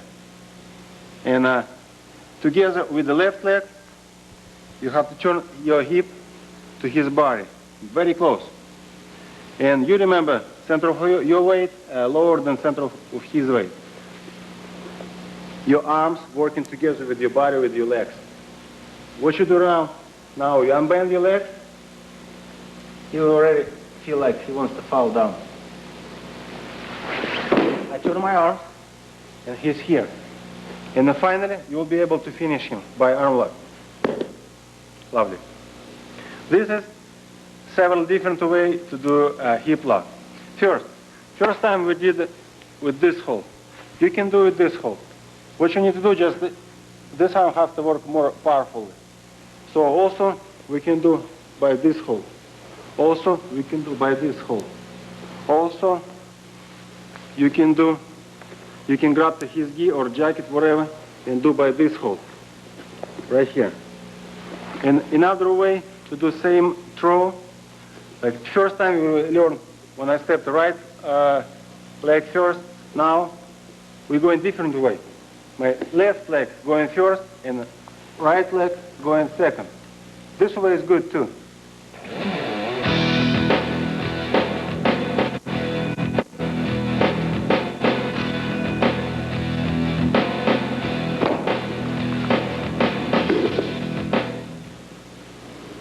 Here we have very interesting move. We call it roll. I suggest to use it after a punch or after a cross. Cross, jab, whatever he wants to do, what you do, you just grab his arm, and your another arm is going behind his back, or grab his neck. So your right leg going between his legs and step here. So now you just have to fall on the floor and do like you do usually roll, like you want to just play around. And when you be on the bottom, your left leg has to push his body up. This is a way to push him away from you, and this is the way you can take him down. Right. And here we have perfect position to finish him. Yes. There are several different ways to do same roll. The first way, when you grab to his neck, and after roll, you'll be able to finish him by choke. In another way, if you grab to this arm, you will be able to finish him by choke, but you're going to use another arm. Watch.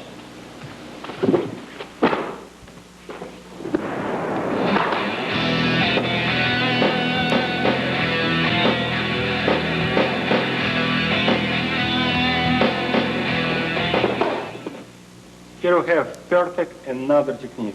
We call it foot sweep. Everybody can use it. Even a little girl can defeat a big guy, and a big guy will not understand how this happened, how he fell down and maybe broke his face.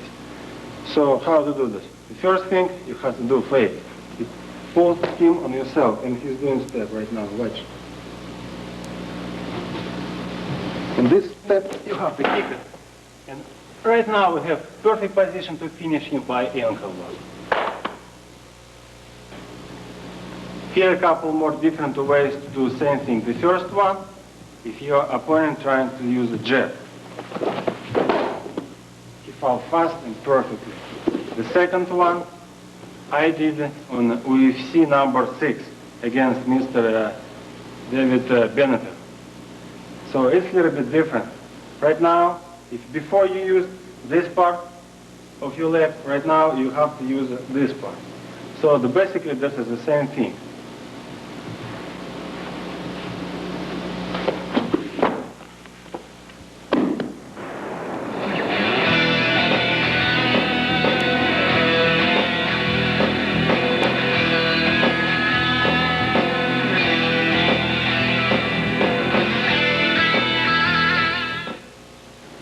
Right now we're going to learn very interesting move, very effective, and it looks good on TV. I have used it in my movie Total Force.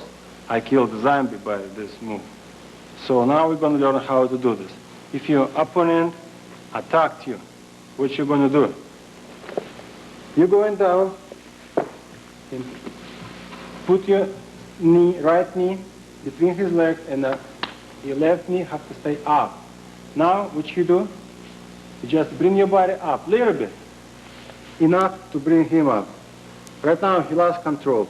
Now what you need to do, you just need to turn him and he will fall down. Watch. So right arm is going down, left arm is going up. And now we will be able to finish him, whatever you like. He doesn't have arms right now to tap up, but it's okay. Right now, one more way to do this move, but it's very good for movie. It looks very good, and if you are an actor, you will impress your producer for sure, and you will get the best part in another movie. So let's learn.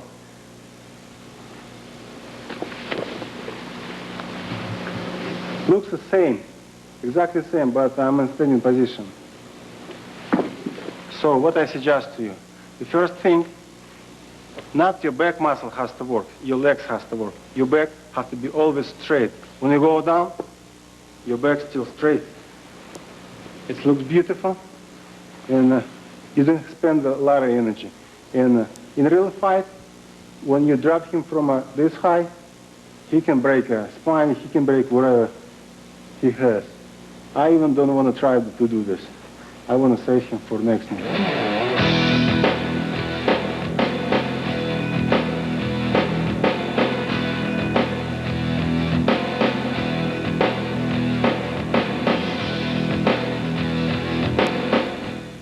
Name of this gorgeous move is scissors. So now we're going to learn it step by step, because it's very hard to learn it right away, all move together. I suggest to learn it like that.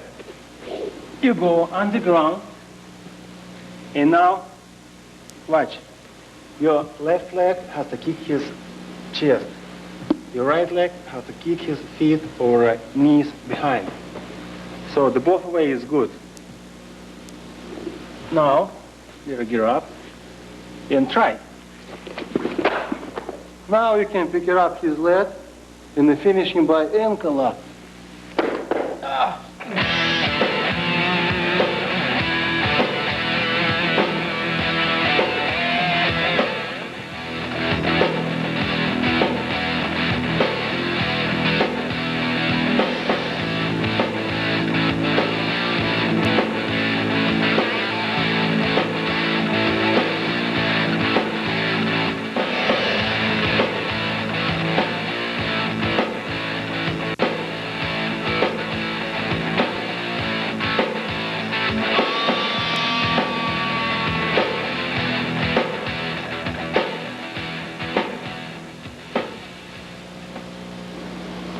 The next move is real dangerous for your life.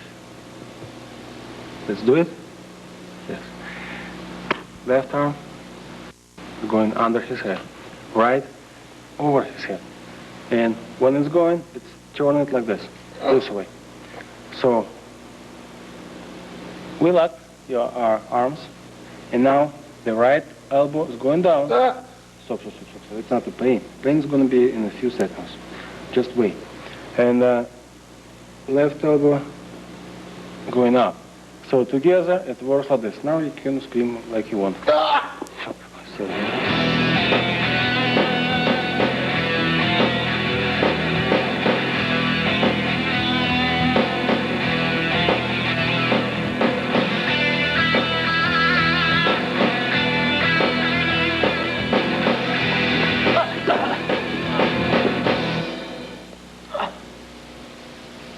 Next choke we can do only if we have a partner with the gi on or with the jacket. First, your left arm has to grab him right here, and right is going a little bit high, right here. And now, don't worry about just a fall down, but not only fall, you have to rotate all your body. So it's going to look like that.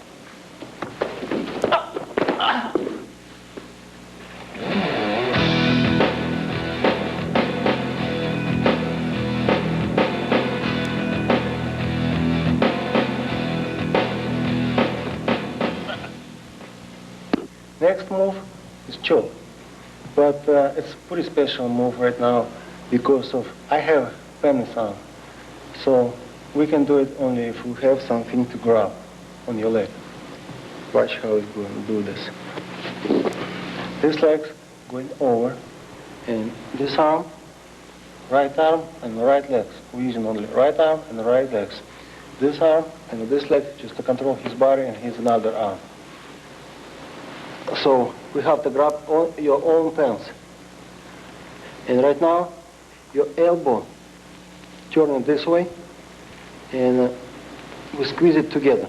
Right now we have a perfect move, but one bad thing, we can use it only if we have pants on.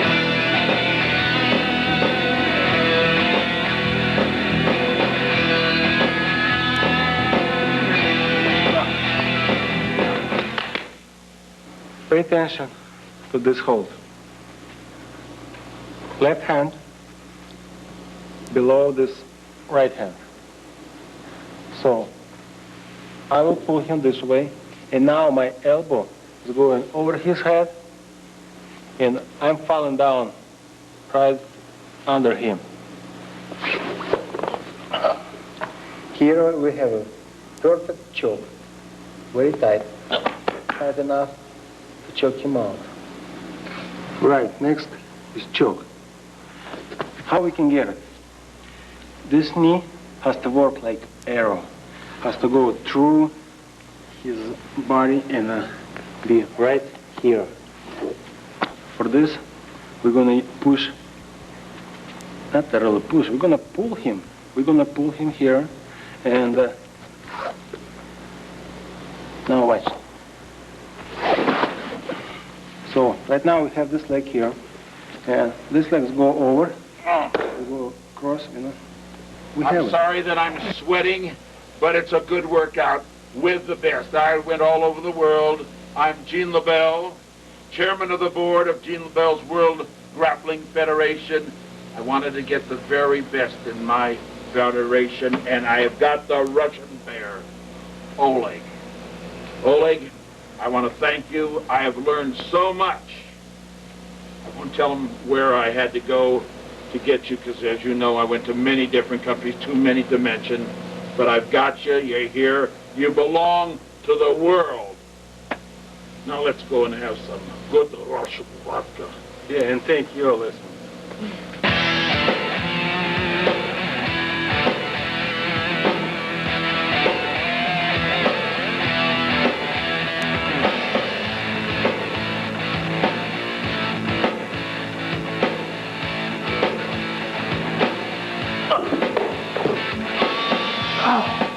All right, now the most interesting parts of arm locks, fly number.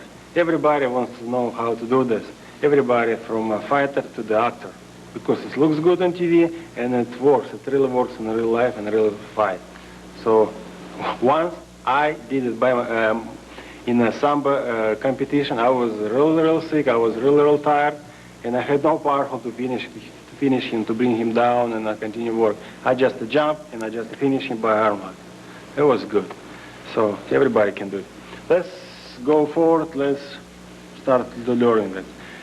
So the first thing, you have to jump as high as you can. And your right leg has to be on his chest right here. And left leg has to go over his head and be right here. So we have same arm lock like you already know, like you already learned probably. But we have it in an area. So that's not a big difference for us, right? So I will try to do it very slow, and I will ask Andre to hold 220 pounds in the area, if you can. We can do it. Come on, let's do it. Let's do it. You see right now, this leg is going over, and my head's going between his legs, and I'm still control his arm. And now my legs bring him down, and we have typical arm locks. Let's finish. Baba! We're gonna learn double arm locks. Watch. Your legs is going over his head and across right here. And right now what we need to do, we need to keep his arms on your chest. And when you lock your legs, arms in a positive size, like this. So, this works very well. You see how simple is it? Your partner expects from you to do something difficult, something with turn your body or just a regular move like we already saw on TV on the UFC championships. But that, nobody saw that, I'm sure. Watch how fast is it. Yeah, that's it. Let's do it. Here we have a basic arm lock, but what I will show you is not the basic. I'm sure not many people saw that before. So let's start to repeat the basic you already know. First position, make it tight, like you're a man. Come on. Yes. And most important, to control his body in the same way. So your legs has to go like this. Lock, and you have to squeeze it like this, very tight. So for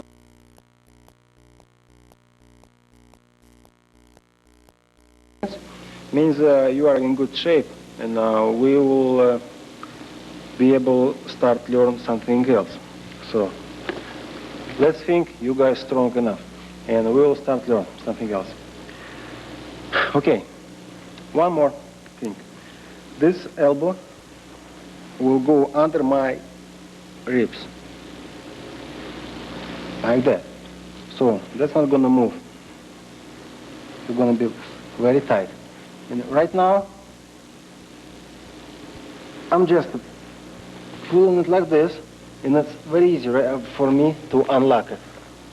Much easier than if I'm pull it like just in the usual way. Okay. Let's repeat again. This is end of your ribs, and this is his elbow. Pull his elbow like this. And now it's going in basic way. You're not going to spend much energy. Okay, another way to do it's a kind of fake. Let's make him think then I'm going to do arm lock for this arm. I will bring it very tight and I will try to break it. But it's pretty hard. And when I see he has not strong hold, this is time for me to go. Okay. Number 4, when we use a leverage, I will put my hand on my leg. So right now I will show you how it looks like. Exactly like this. Not like that, not like this, like that. Yeah. So, and move your body to his legs. You see how easy it to do right now? Try again. Hold it very strong. I don't use much energy. I just trying to bring his arms over my leg. Oh. You see? Big difference right now. And I can finish him. Another way, if you let him go and grab to his leg right here. It's a fake. He thinks I really let him go, but it's not real. So now he's trying to get up, and this is the moment for me to use my another leg. I'm doing kind of neck lock. And here we have the same arm lock. Again, I think that was pretty new for you. Another way, we can do arm lock and make it together with the choke. Not really choke, let's call it neck lock. So right now my leg is bringing his head up, and he doesn't feel good right now. Do you? No. Yeah. And so this is the time for you to start. He doesn't know what he wants to defeat. He feels pretty uncomfortable here. He doesn't feel comfortable here. So we have best advantage to finish him. All right. Another way, remember I told you use all parts of your body. So let's use your own weight. What's going to be if I sit on his chest? Feels not so good, right? Right. So I will put my arm here, keep a balance. So it's not going to bring me inside. Just I will stay here because it's comfortable for me. So what we have right now? Right now we have all my weight works against him. I can do that kind of jump like this, especially if I hear how he breathes. When he breathes out, I have to push. He breathes out, I push. Breathe out, I push. Nobody can go through this. So right now, we're using back muscles and your left leg. And his head on this side again. Very painful. So I'm glad, guys, you're familiar now with the new arm lock stuff. All right, let's continue learning arm locks. Right now we have very interesting move, but it's not unusual move for you because we already saw that, but I did the same move, but with the left. So right now we will do it down. That's only difference. So let's see how it's going to be. First, I pull his shoulder down, and my knee is going between and under his arm. So right now I got it. I have his arm. Now I need to finish him. It's very hard to do something like that. So I'd love to have both my hands free for something, for choke or for another arm lock. So I will use only legs. Watch. I'm gonna use these parts of my leg, like we already used with my hip to do a knee block. And this part of my foot is going to bring his arm up. Watch how it's going to look like.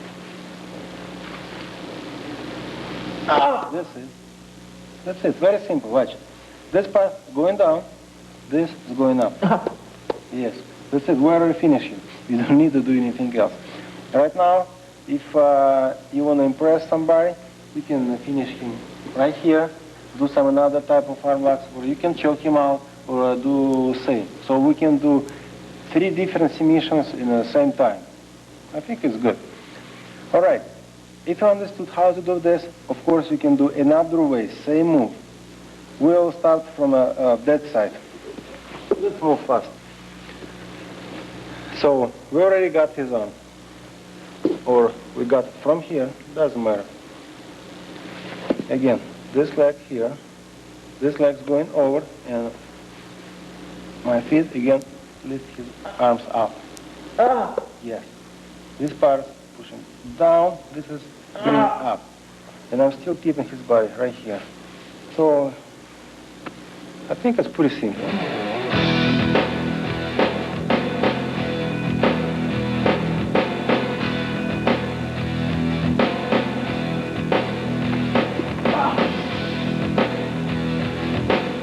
All right, something new for arm locks.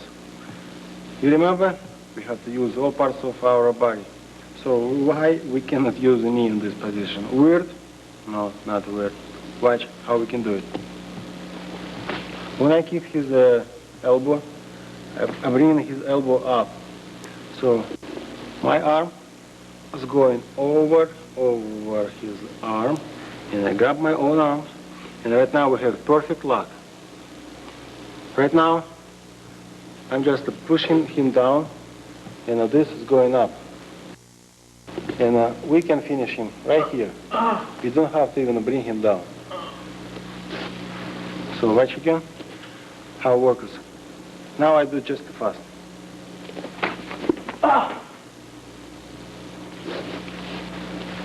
Was not bad. All right, next move I call honeymoon. Actually, that's a shoulder lock, but why honeymoon? Because some wife can do it for a husband if she thinks he cheating her. So let's do like this. His right arm right behind mine, and I'm found down. My leg going over his leg, and we are look like a husband and a wife. So right now, I will bring my hip up, and I will push his elbow down, and I will control his next shoulder, and together it works like this. It works very painful. So any wife can do it for her.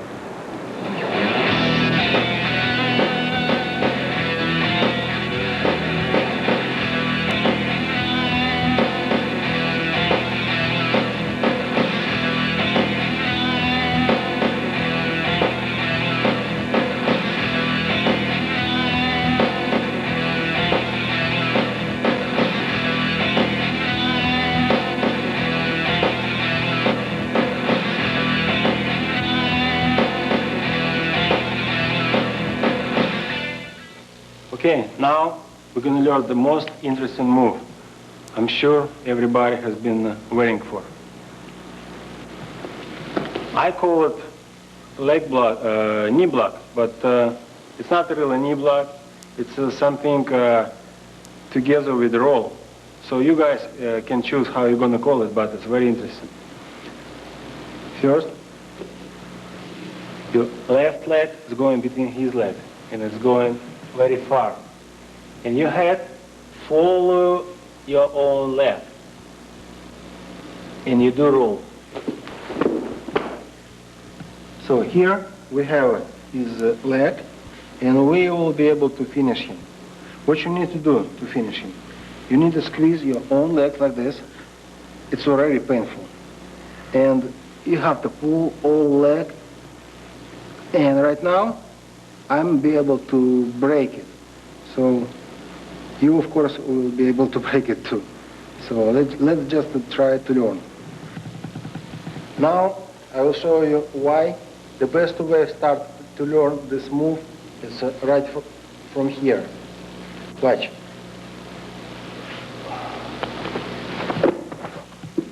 What we have? We have same thing like we already had. So, return to same position, please, Andrei. This is position we have after I fall down. Watch. My leg between his legs, and I'm between his legs also. So what should I do right now? I'm kicking him. Right now, and he fell down. And now, like I already told you, you squeeze your own legs and pull his leg. And he will tap out. Okay, right now, guys, please pay attention. Everybody saw this move, but not everybody knows how to do it right. We're gonna learn it on steps. 1, 2, 3. So the 1 is bring it up very tight. 2, squeeze your elbow. And 3, to turn bone like I do. This part has to be exactly right here. This is the pain. So when we do it together, 1, 2, 3, you don't have to forget to squeeze your knee, keep his knee in the same position, and bring your body down. This is the way to make him tap out. He feels hello, it hurts. And now I will show you several different ways how you can use it, how you can do it. Very effective. The first way, when you already grabbed his ankle, you use your leg. You remember I told you, use all parts of your body, and push his leg over his another leg, like this. And push it away from you. You see, right now he cannot reach you, he cannot try to kick you, but I'm keeping his leg straight and very tight. This is the key for this move. This is when you can be able, I will be able to break it. Yes, this is the hurt. This is the one way. Second way, if you put your leg between his legs like this, and don't put it right here. Keep it right here between his legs. Why? Because when you control another leg, he's not going to be able to get up. Try. Yes. My knee will always push him back, and I have plenty of time to take care of this business. So right now I will do slow, and we'll just finish. This is exactly the best way to do this. Next move we call a heel hook. That's a very dangerous move. That's why it's illegal on many types of competitions. It's legal in military combat sambo, but illegal in sport sambo. This is the way how to do it. When you have his leg right here, you pull your arm behind his heel and grab your own hands like that. So, you see, his foot is very tight right here. And now I'm bringing his foot up and turning it like that. In the same time, I'm pushing his body away, and I'm still squeezing his leg, make it tight, make it keep in the same position. Yes. He feels pain in the knee, he feels pains right here, so he doesn't really know where he feels pain. He just wants to tap out. That's, you can do it, guys. I believe it.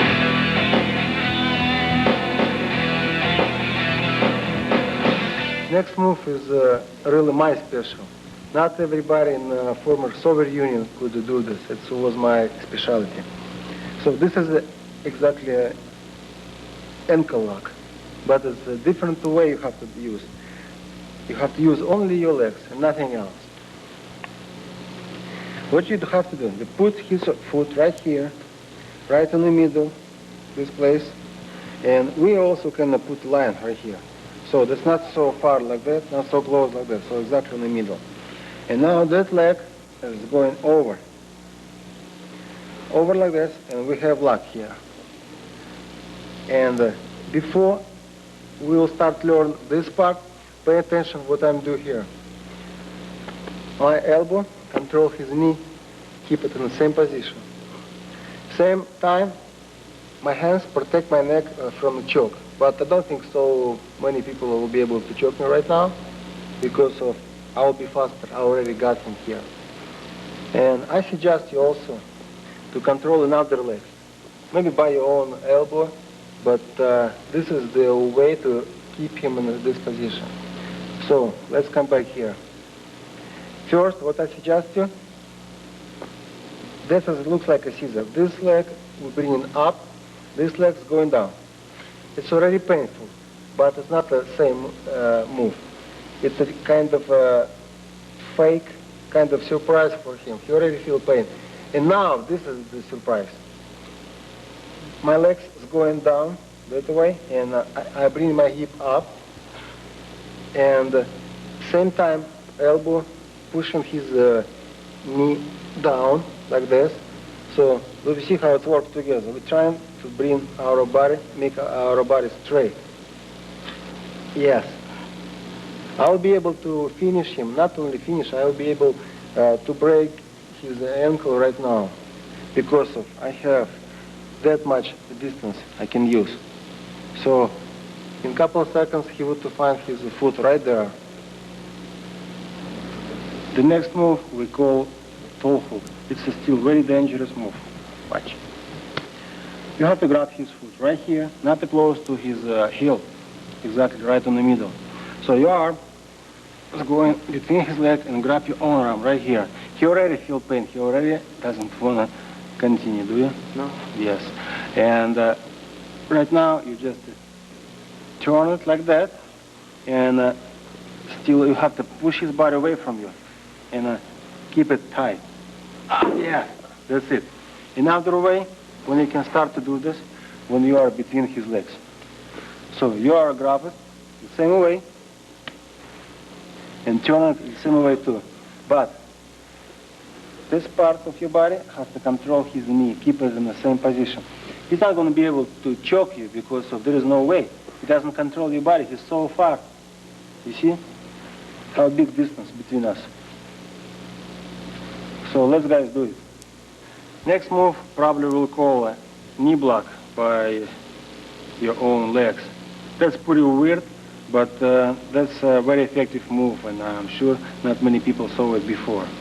So what you do, if somebody trying to kick you, and you grab his leg, you just pull it right here, so you can control it by your own hand, by your own head, and also by your own shoulder. So it's tight right now. So right now, this leg's going over like that, right on his knee. And your another leg going over like this. So what you need right now, just to bring your body up like this. This is the way. I'm not trying to hurt him because of I can't control right now pain. Especially if we use a different way. If we pull his leg like this, this is much more painful. In another way,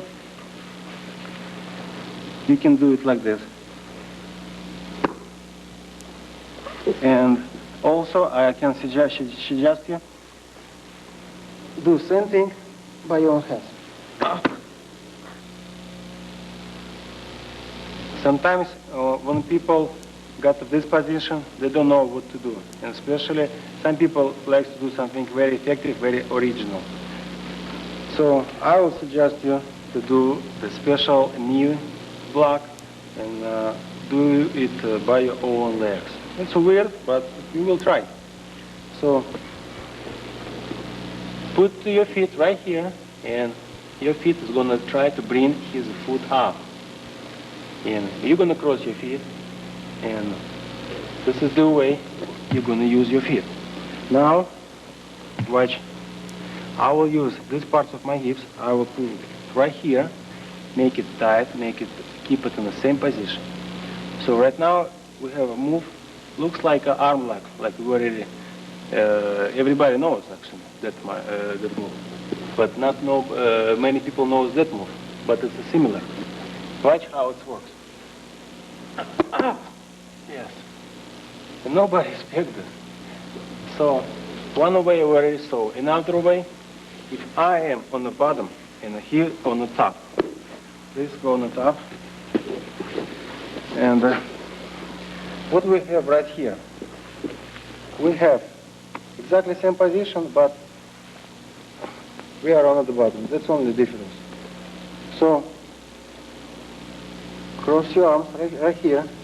You are using same place of your hip and your legs working the same way. Just different directions. Watch what we have finally. I think it's perfect. The next move is very interesting also, and we call it squeeze leg lock. So, type of this move is we have something very similar all the time. Something has to be always right here. It doesn't matter what, it's arm or some part of my legs. So let's try the first way. The first way, if we put your leg like this, and right now I'm gonna fall on his body, but I will keep his foot right here on my body. So watch what's gonna happen. Yes. You see the distance? If I make the distance close, this leg will be apart, separate. The next move we call squeeze leg locks. It's a very interesting move, and there are so many different ways to do this. The first way, we have his leg right here, and our leg is going all the way right here, and it's going right on the middle of his leg. And keep his foot on your chest. And now what you need to do is just bring your body close to his body. And what we're going to have here right now. Yes, we're here. That's nice. So this was one way. Another way, if you are sitting on his body like this, so my back to his back. And right now, we can use your own arms. And same time, like you're gonna squeeze his leg, you can do also a typical ankle lock. So let's try. Very effective, I'm sure. Let's see another way of this move. Please turn. And right now, we don't know what to do with this leg because we need to bring it up, and after that we can try to ankle locks or something like this. Why? We don't need to spend too much energy. What we can do, we can lock on your own legs right here and put your arm, again, this part, between, right here, and lock it like I already taught you, and bring it a little bit up. Same time, when you bring it up, you have to squeeze your legs. Yeah. I didn't start to do it, but you already feel a lot of pain. Yeah? Yeah. Yeah. So this is also a very dangerous move. Let's learn it.